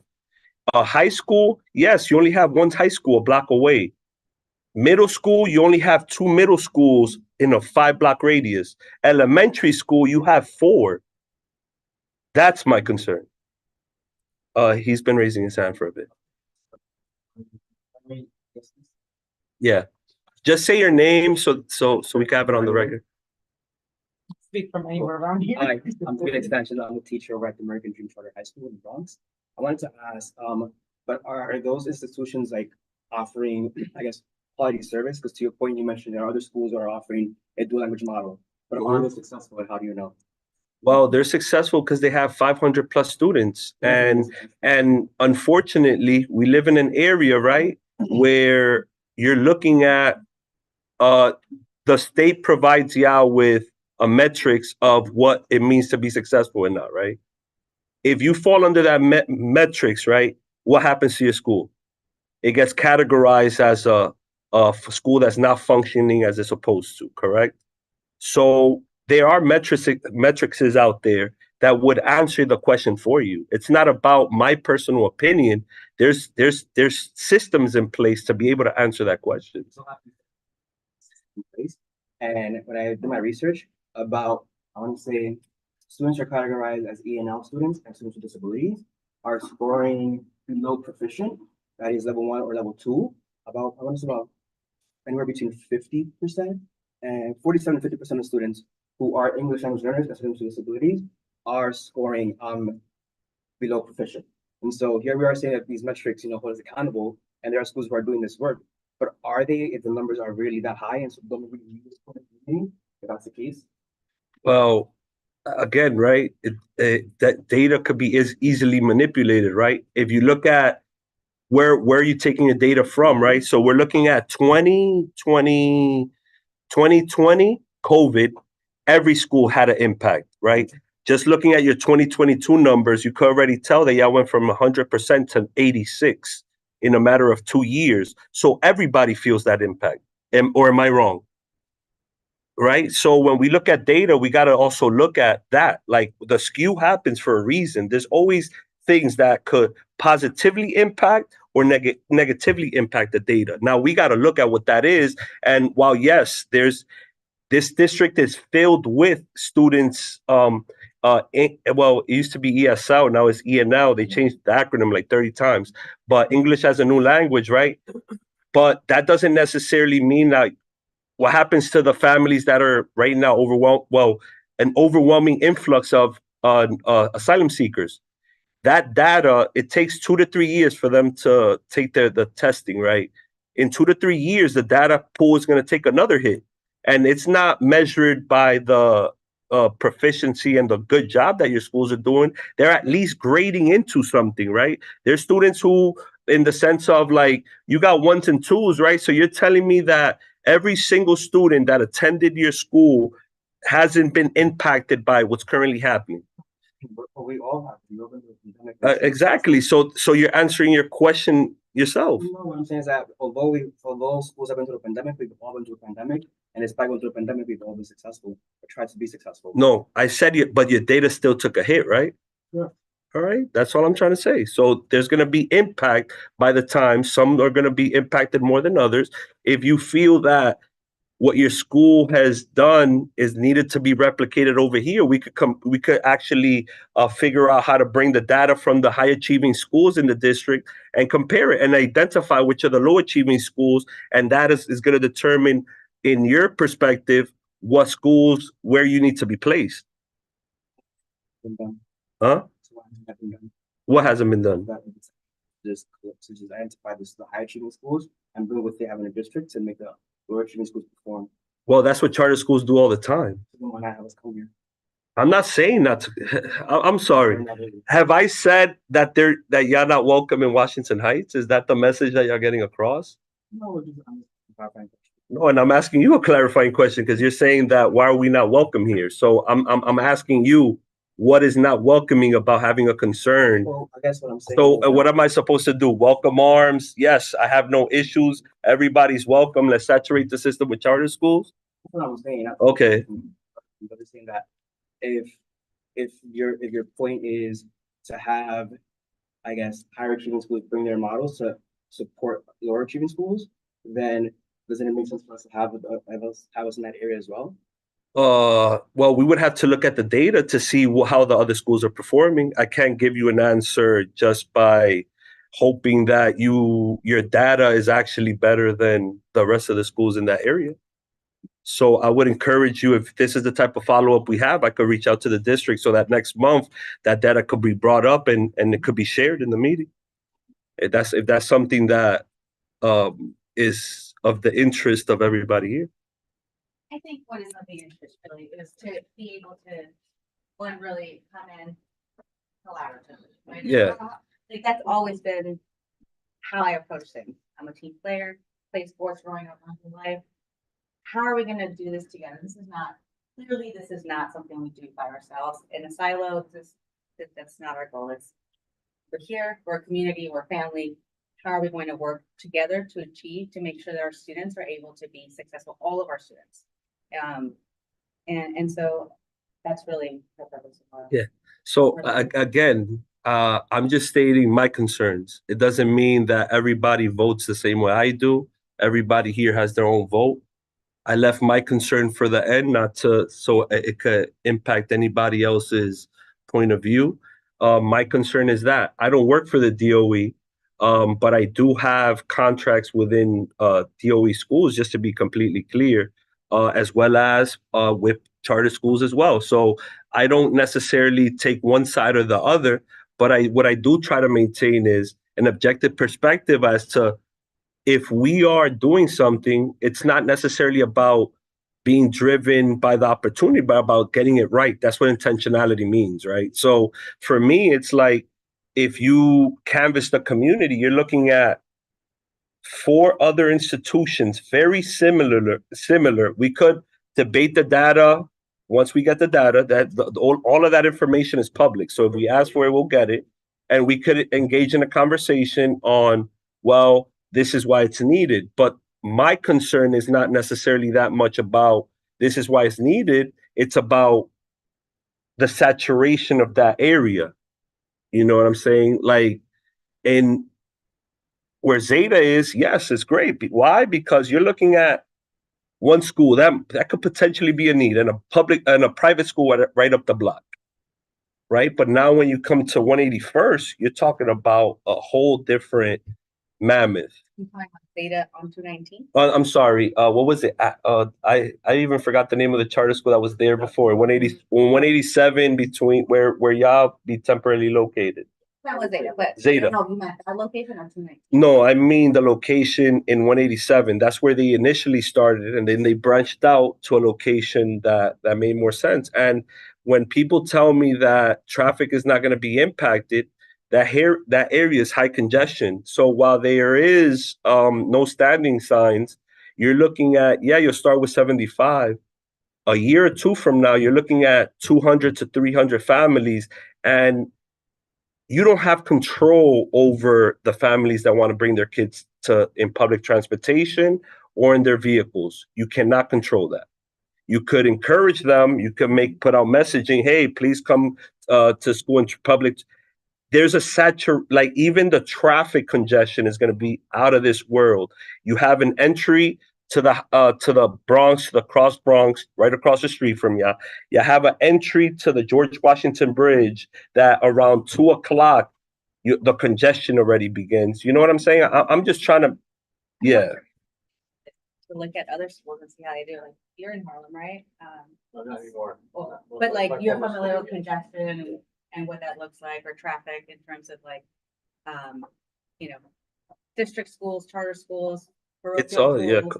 I think it would be just worthwhile to have a conversation with all schools of children. Correct. To see how people fare with traffic. I don't think this is a problem that's unique to charter schools. Well, it's definitely not, So but it's just like, how do we? most of us weren't alive when these public schools opened, and we weren't able to engage the community board to talk to them about, hey, look, in 2020, the way the school's located, these side streets are going to create heavy congestion. You know what I'm saying? So unfortunately, I don't want to make it seem like it's a charter school problem. It's not. But now I'm here now, and I could provide my input now. In 1920, I don't even think they were thinking of conceiving me yet. You know what I'm saying? So I couldn't engage in that topic back then, but I can now though. So this is a new school coming into the district, and that's one of my concerns. And whether it's a public school or a charter school, I would have been in the hearing saying the same thing. I know Noemi, who's one of the representatives for the CEC, also wants to ask a question. Go ahead, Noemi.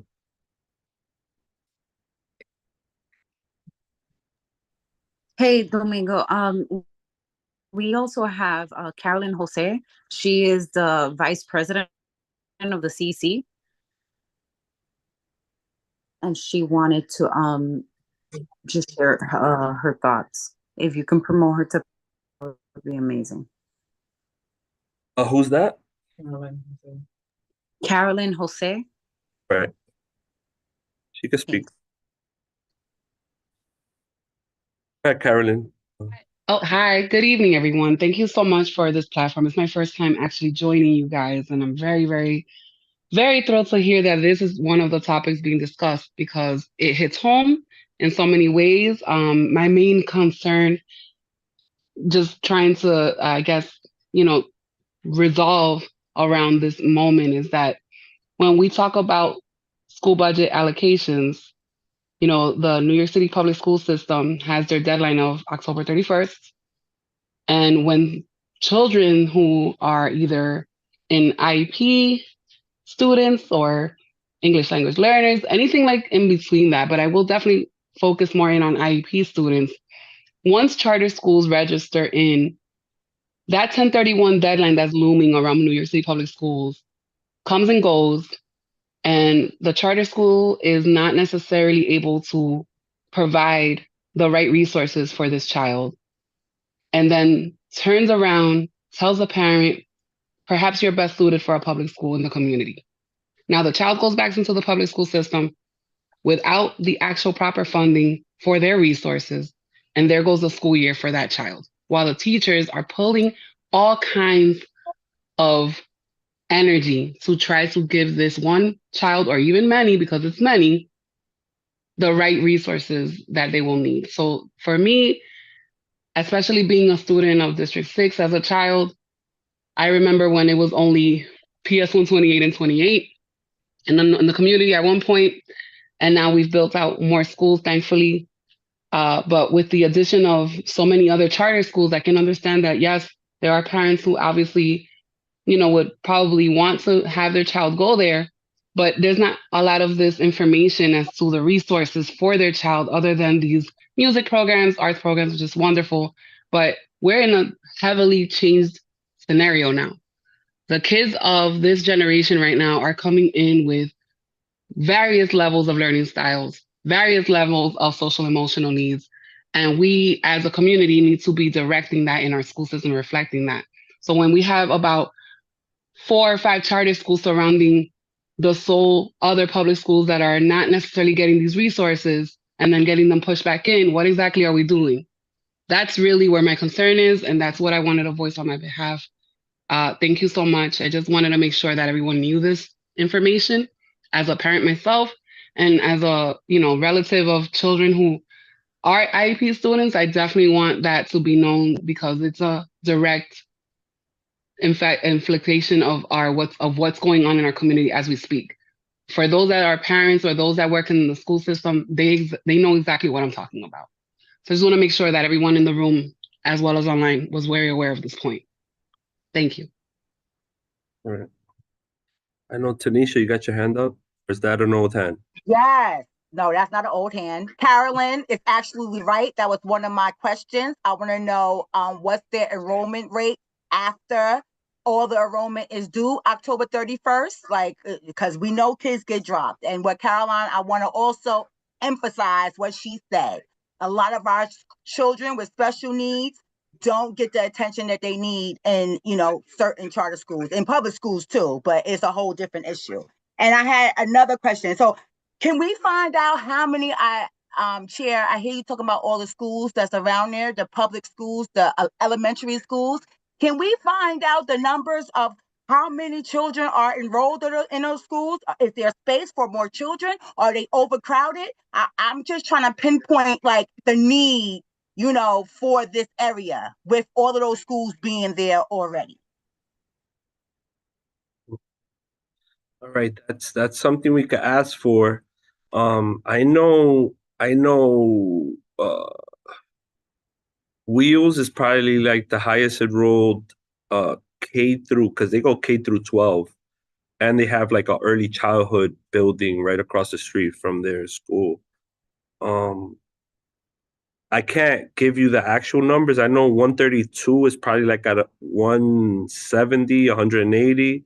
I know Dos Puentes, I believe, is 500, because I started contacting them to see the enrollment numbers. I know Dos Puentes is probably at 500 plus. You have 143.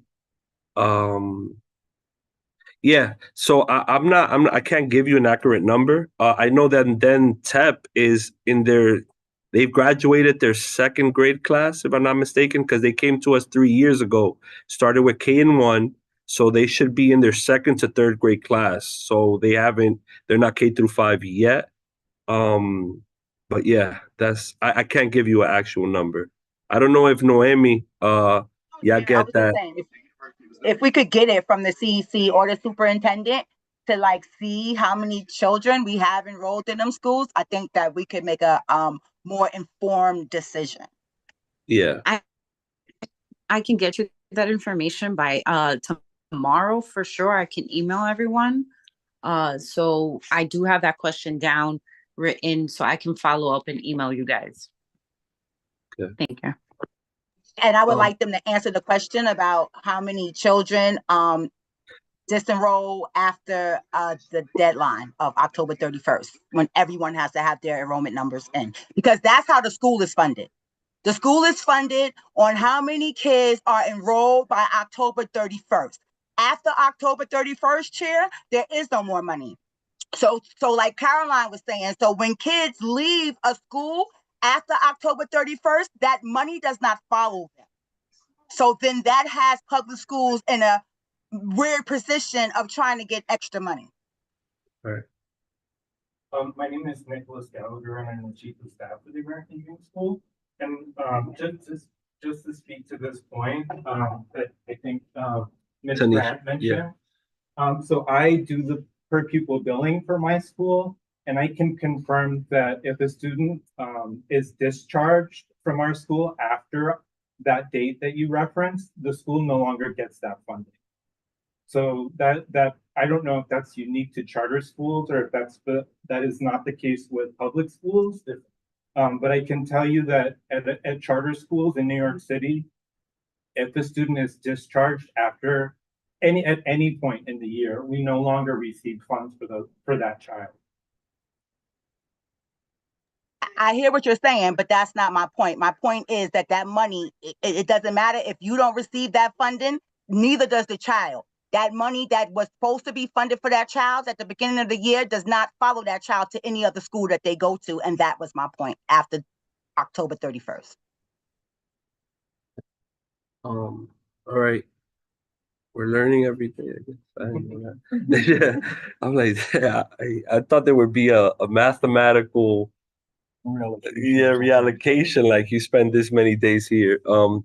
But who is it? Caroline? Yes, I just wanted to add that it's not so much that the money isn't not only not following the child, the money is already kept into the budgets of that charter school. So regardless of whether or not it is used in that instant moment, the full year has run through with that amount in the budget. Therefore, now the school itself, as far as the charter school, is getting double the resource for at least one of the students, which is wonderful. It is good. But what about that child that just left?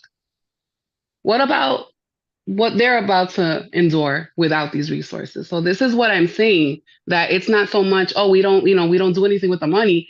I'm not sure what you're doing with the money. It's more about the fact that the money never left with the child. That's the point.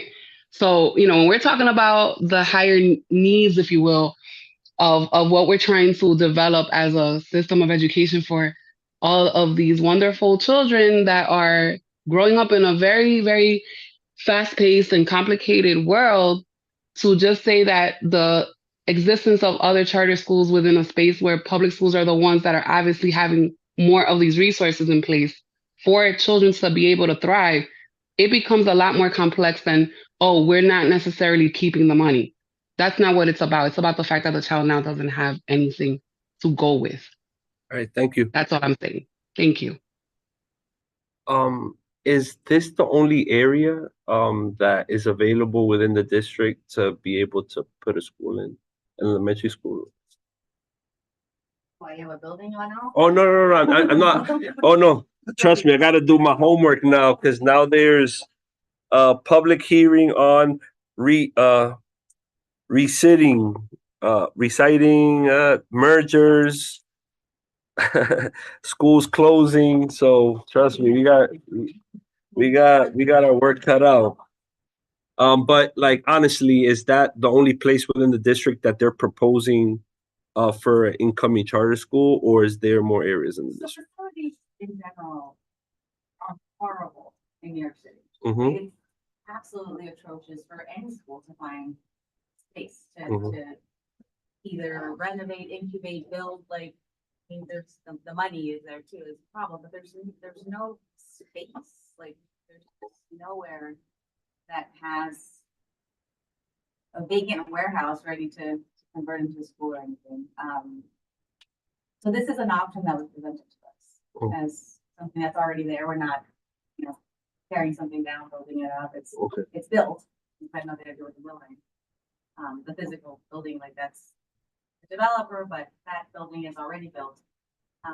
And it would only be reasonable for elementary school, because like, if you house a high school there, how does that work for you? But okay, well, you are. It hasn't been for 10 years in the Bronx. Okay.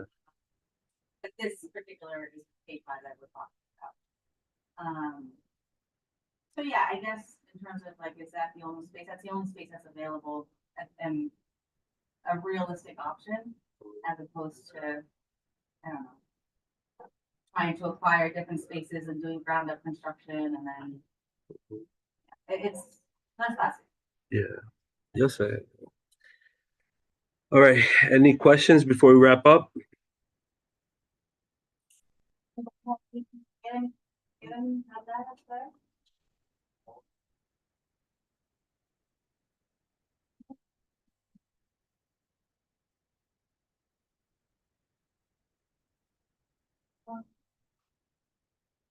Good evening. My name is Ana Medina. I am a mother of, my daughter is the second generation on the American Dream. I'm so proud. Back to the point to that they say it's not as a Spanish thing. I would like to say that it's not only the Spanish. It's because they benefit us as a parent because they improve us to learn English, to be involved in the community. And you know, I'm so happy that my daughter doing. I have 3 children, so the others doing the high school and different schools. But the experience with my daughter is very different because I can see the American Dream. It's like a family. You know, it's very different. So as a mother, you have to see, even you have 10 schools around, you have to see which is better for the child. In which school the child is gonna have whatever they need. You know, you can have this school here, but it's not the same. It's the experience that you have on the way, the safety that you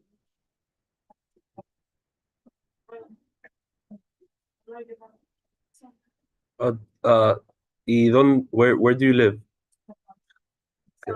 Oh, okay.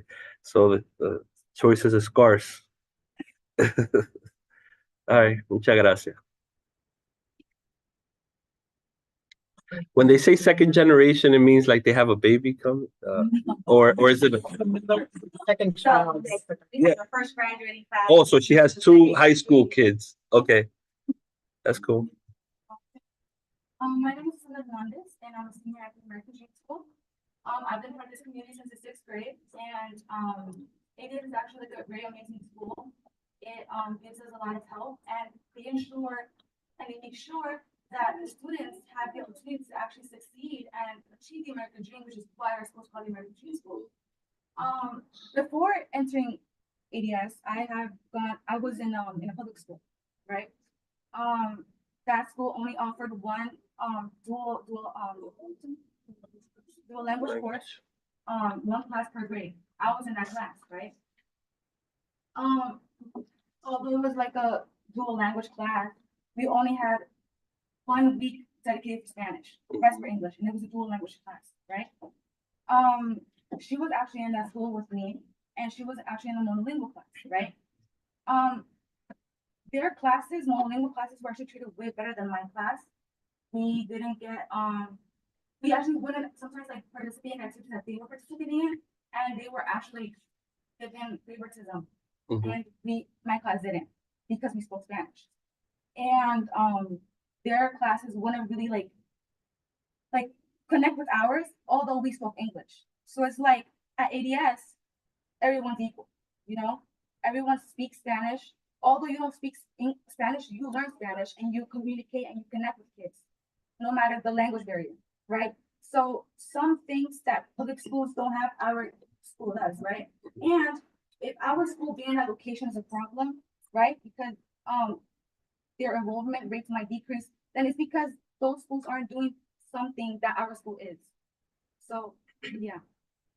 Additionally, Ms. Grant made a comment stating that this school might be less inclusive towards monolingual students, which actually I believe was incorrect. I attended PS30 in the Bronx, and as an Afro-Latina, it was very difficult for me to kind of connect with both sides of my community. And when I entered ADS, it was a very welcoming community. And I've had peers that are monolingual and they actually get to learn Spanish, and I can actually engage with them in my first native language. So I believe that, you know, that school should be, and it's just a way to incorporate a language into the kids that maybe don't speak Spanish as their first language. They can also learn and expand their education. And there's also like many people coming from Latin America. So there's a lot of kids that are immigrants. So this thing will actually open many doors for them and they will feel welcomed. Unlike in public schools where they just feel excluded and like not included in the activities that they do. Or you know, just in general. They just don't feel included in the school. And also we made a comment mentioning that the problem with the school being placed here, well, one of the problems being with the school being placed here is that there would be a saturation of schools that offer the same programs. But as Susanna mentioned, if there's a school that parents decide to bring their kids to, it's for a reason, like not to shame public schools or anything like that. But if our school provides the resources necessary for students to actually learn a second language or maybe connect to their Hispanic side or just overall their culture, it's for a reason. A lot of public schools, as she mentioned, I was a Spanish student. Spanish was my first language since I was born. I never really engaged with the Spanish students because I wasn't put in that class. I couldn't really engage with them. And I just feel like ADS is a school where everybody's connected, everybody's equal, and it just gives an opportunity in which people can engage with others no matter the language barrier. And that's exactly what ADS did. We became closer in 6th grade because we spoke Spanish. I didn't even know that she spoke Spanish. I thought she was just, but you know, it just brings us together. Yeah. So, about my comment. So when I said that, I feel like it's one of the flaws of bilingual. I grew up learning only either when I learned to speak a little bit of English, 5th grade, boom, you're in the monolingual classes, and you automatically deterred, which creates like this sort of segregation within the school community. And I think that's why I'm a big proponent of dual language schools, because I feel like while bilingual is trying to teach you English, it's not really trying to strengthen your Spanish, which I feel being bilingual opened more doors for me than being monolingual. You know what I'm saying? So I feel that that's the importance of dual language schools, but there's a premium on dual language schools, you know? And that's why I made that comment of like, so look, I'll set an example of in life, right? There's certain systems that will tie one hand and expect you to compensate with this hand, even though this hand is tied, and you still have to produce at a two-handed level, right? So my concern when I said other schools would lose enrollment wasn't necessarily because the school is better or not. You know, that we could say it's subjective to certain area, right? It's more about if you understand that I can't make the same outreach efforts as you because you out-resource me in that area, it doesn't necessarily mean that your school is better than mine. It just necessarily means I can't enter the fight because I don't have the resources to enter it. You know, I can't showcase the resources I got to offer. So when I said that comment, it wasn't necessarily as one school is better than the other, because at the end of the day, every school is different. But in essence, it is the same because there is a standardized way of being able to measure success, right? That's what I meant. I didn't mean it as, and I do completely agree with you. I feel like the prehistoric model of bilingual created that segregation because once you learned English, the last thing you wanted to be associated and quote unquote is associate yourself with the Hicks, right? Because that's automatically that's how they referred to us when we were, and then you learn, but yes, I completely agree with you.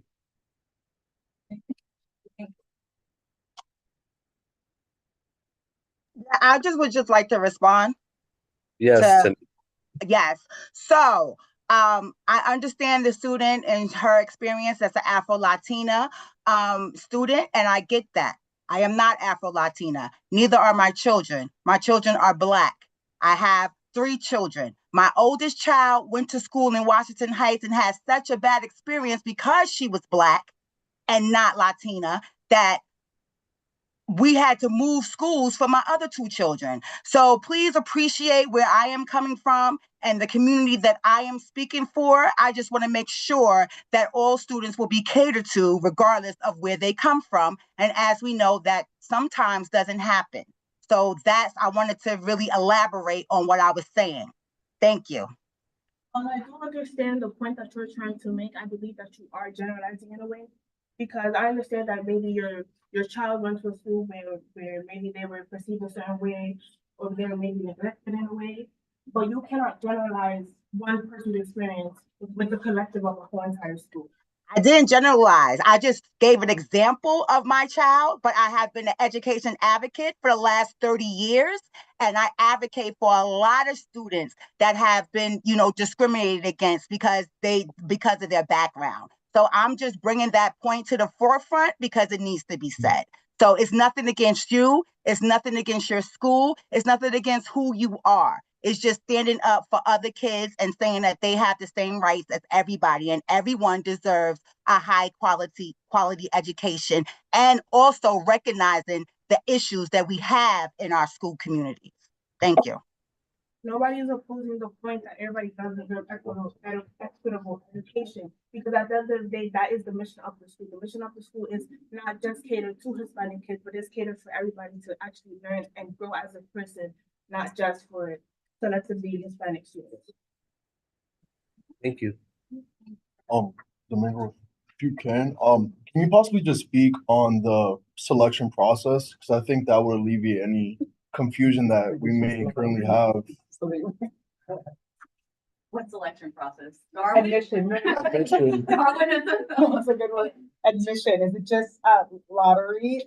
It is a blind lottery. Students fill out an application, you put your name, your date of birth, the grade you're entering a grade, your parents' name, their address, their phone number. If they have an email, Right. throw them in the system.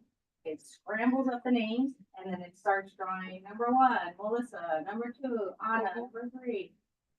Where are you advertising? Like, how are the parents, I guess, where are you advertising these schools? Eddie, where are you advertising? In our communities, I pretty much have looked at them pretty much where the K schools are, or pre-Ks are at, and then I try to like. Do you mind coming a little closer and just state your name for the record too? Thank you so much. I'm Patty Hernandez. Thanks for joining us. I live in Dyckman. So I've been born and raised in Dyckman. So for the last 38 years, this has been my community. In terms of like outreach and like and some like recruitment, I pretty much try to walk around the neighborhood and like hit up spots where I know that I can like recruit the students that we're looking for. So whether it's K-4 sites or whether it's daycare sites or whether it's sites where we know that our families will be at, it's sort of like what the recruitment process looks like in our neighborhood. We're very much on the ground. So it's a lot of foot on the ground, Walking walking. around, cafeterias, bodegas, talking to. And that's just how we.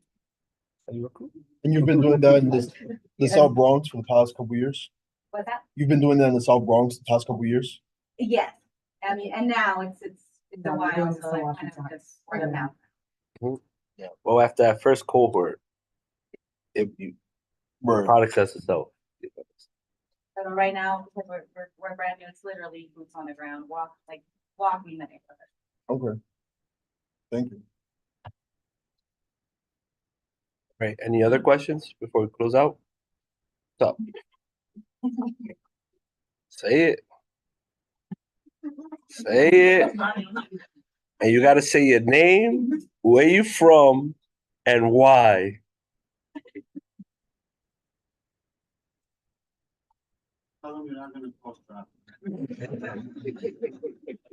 Well, she better not. She's like, mommy's gonna take the bus, but my other 50 friends are gonna take car.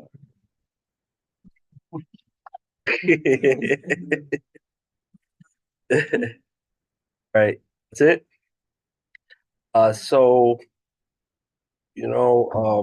committee, how do you feel about the application? What you're leaning towards, so we can send our recommendation to Wayne.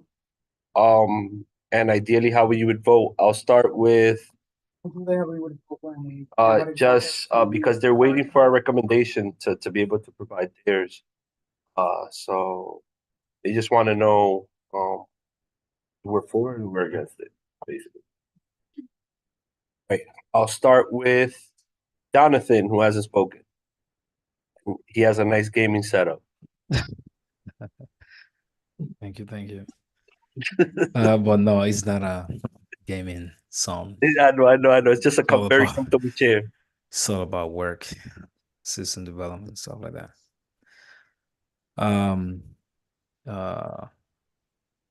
Well, I've been hearing about the advantage of having schools with bilinguals or have both language at the same time, not kind of splitting the students once they can do English, but instead keeping all together. That sounds good. I don't know if they will do something like that anytime soon, but sounds good for me. It's just like the two girls were explaining.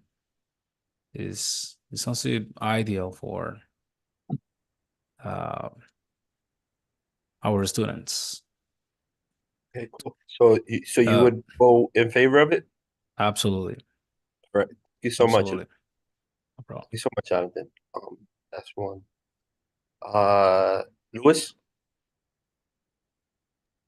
I abstain. Tanisha? Abstain. Chandiel? Wait, what am I supposed to say? So it's not essentially a vote. We just want to get your feedback basically on everything you've heard. What type of recommendation we should provide Wayne, who's in land use, and he asked us to be able to provide our feedback. That's why they're presenting here today. So if based on all the conversation you heard, you have three options. You have four actually. Option one is you vote for it. You agree with what was presented today. Option two is a no, a nay.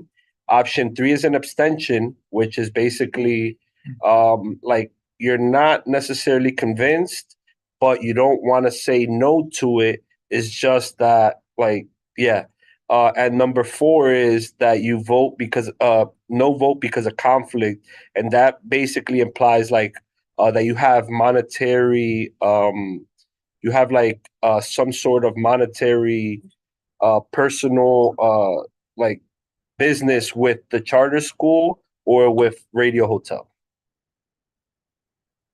Okay, so I'd go for number 3. Abstain? Yes. Okay.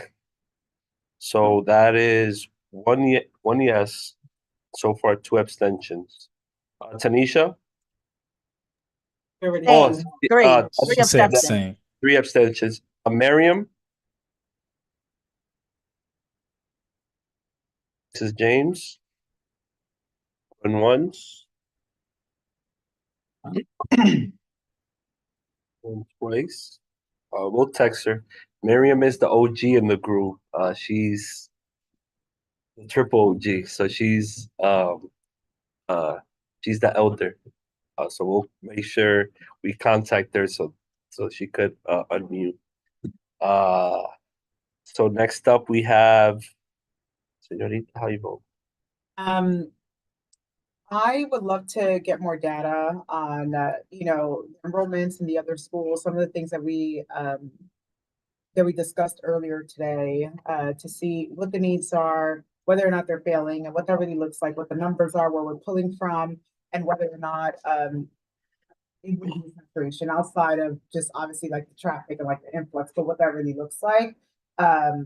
And depending on that data, I would be in favor, but I would like to get more information on that. So how do you vote? for right now, well, it's not really a vote. You're just sharing my thoughts. Your recommendation. My recommendation would be I'm abstaining until I get more information. Thank you. Yes. Let me text Mary. I attend the Eagle Academy, so I kind of understand the benefits of a charter school and the opportunities that it provides to members of the community that typically would not be provided to public schools because of the lack of networks and connections. So because of that, I'm in favor of the charter school. That's two. Let's see who else is in the committee here. I'm the last vote. I'm gonna abstain. I feel the location, while it is very difficult to identify, I feel like the location is not necessarily conducive to and from my understanding, the entrance would be in front of the bus stop, right? You know, not even get into security with that. I abstain. I like the concept. I'm all for dual education. I feel is the evolution of bilingual. We saw what deficits bilingual education had, and I feel dual language addresses all of it. You know, and really provides el idioma to be able to strengthen it and not be like some of us Spanglish speakers where we have to go back and forth, you know. And I feel like that's gonna really help the next generation. I love it in essence, in theory, but I just can't see it in that location. You know, if you were telling me a high school, I would have been like, yeah, got my. But elementary school there is a very difficult location. Miriam, are you there?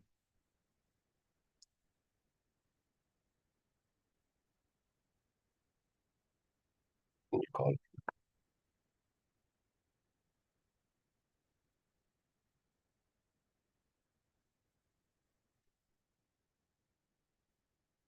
So usually with our older board members, they're not very good with technology. So we usually have to get, I'll put it on speaker so she could.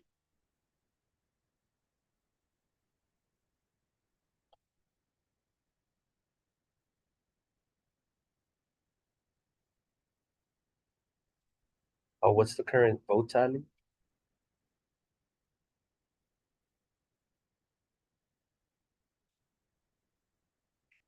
Four abstentions, one in favor.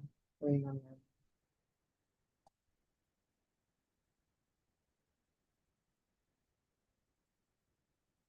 that. Jonathan, sorry, you're just.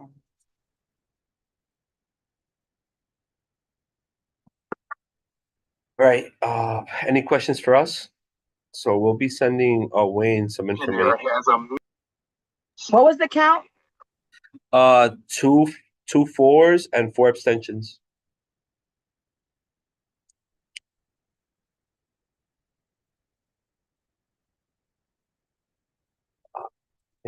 Anything else you have for us?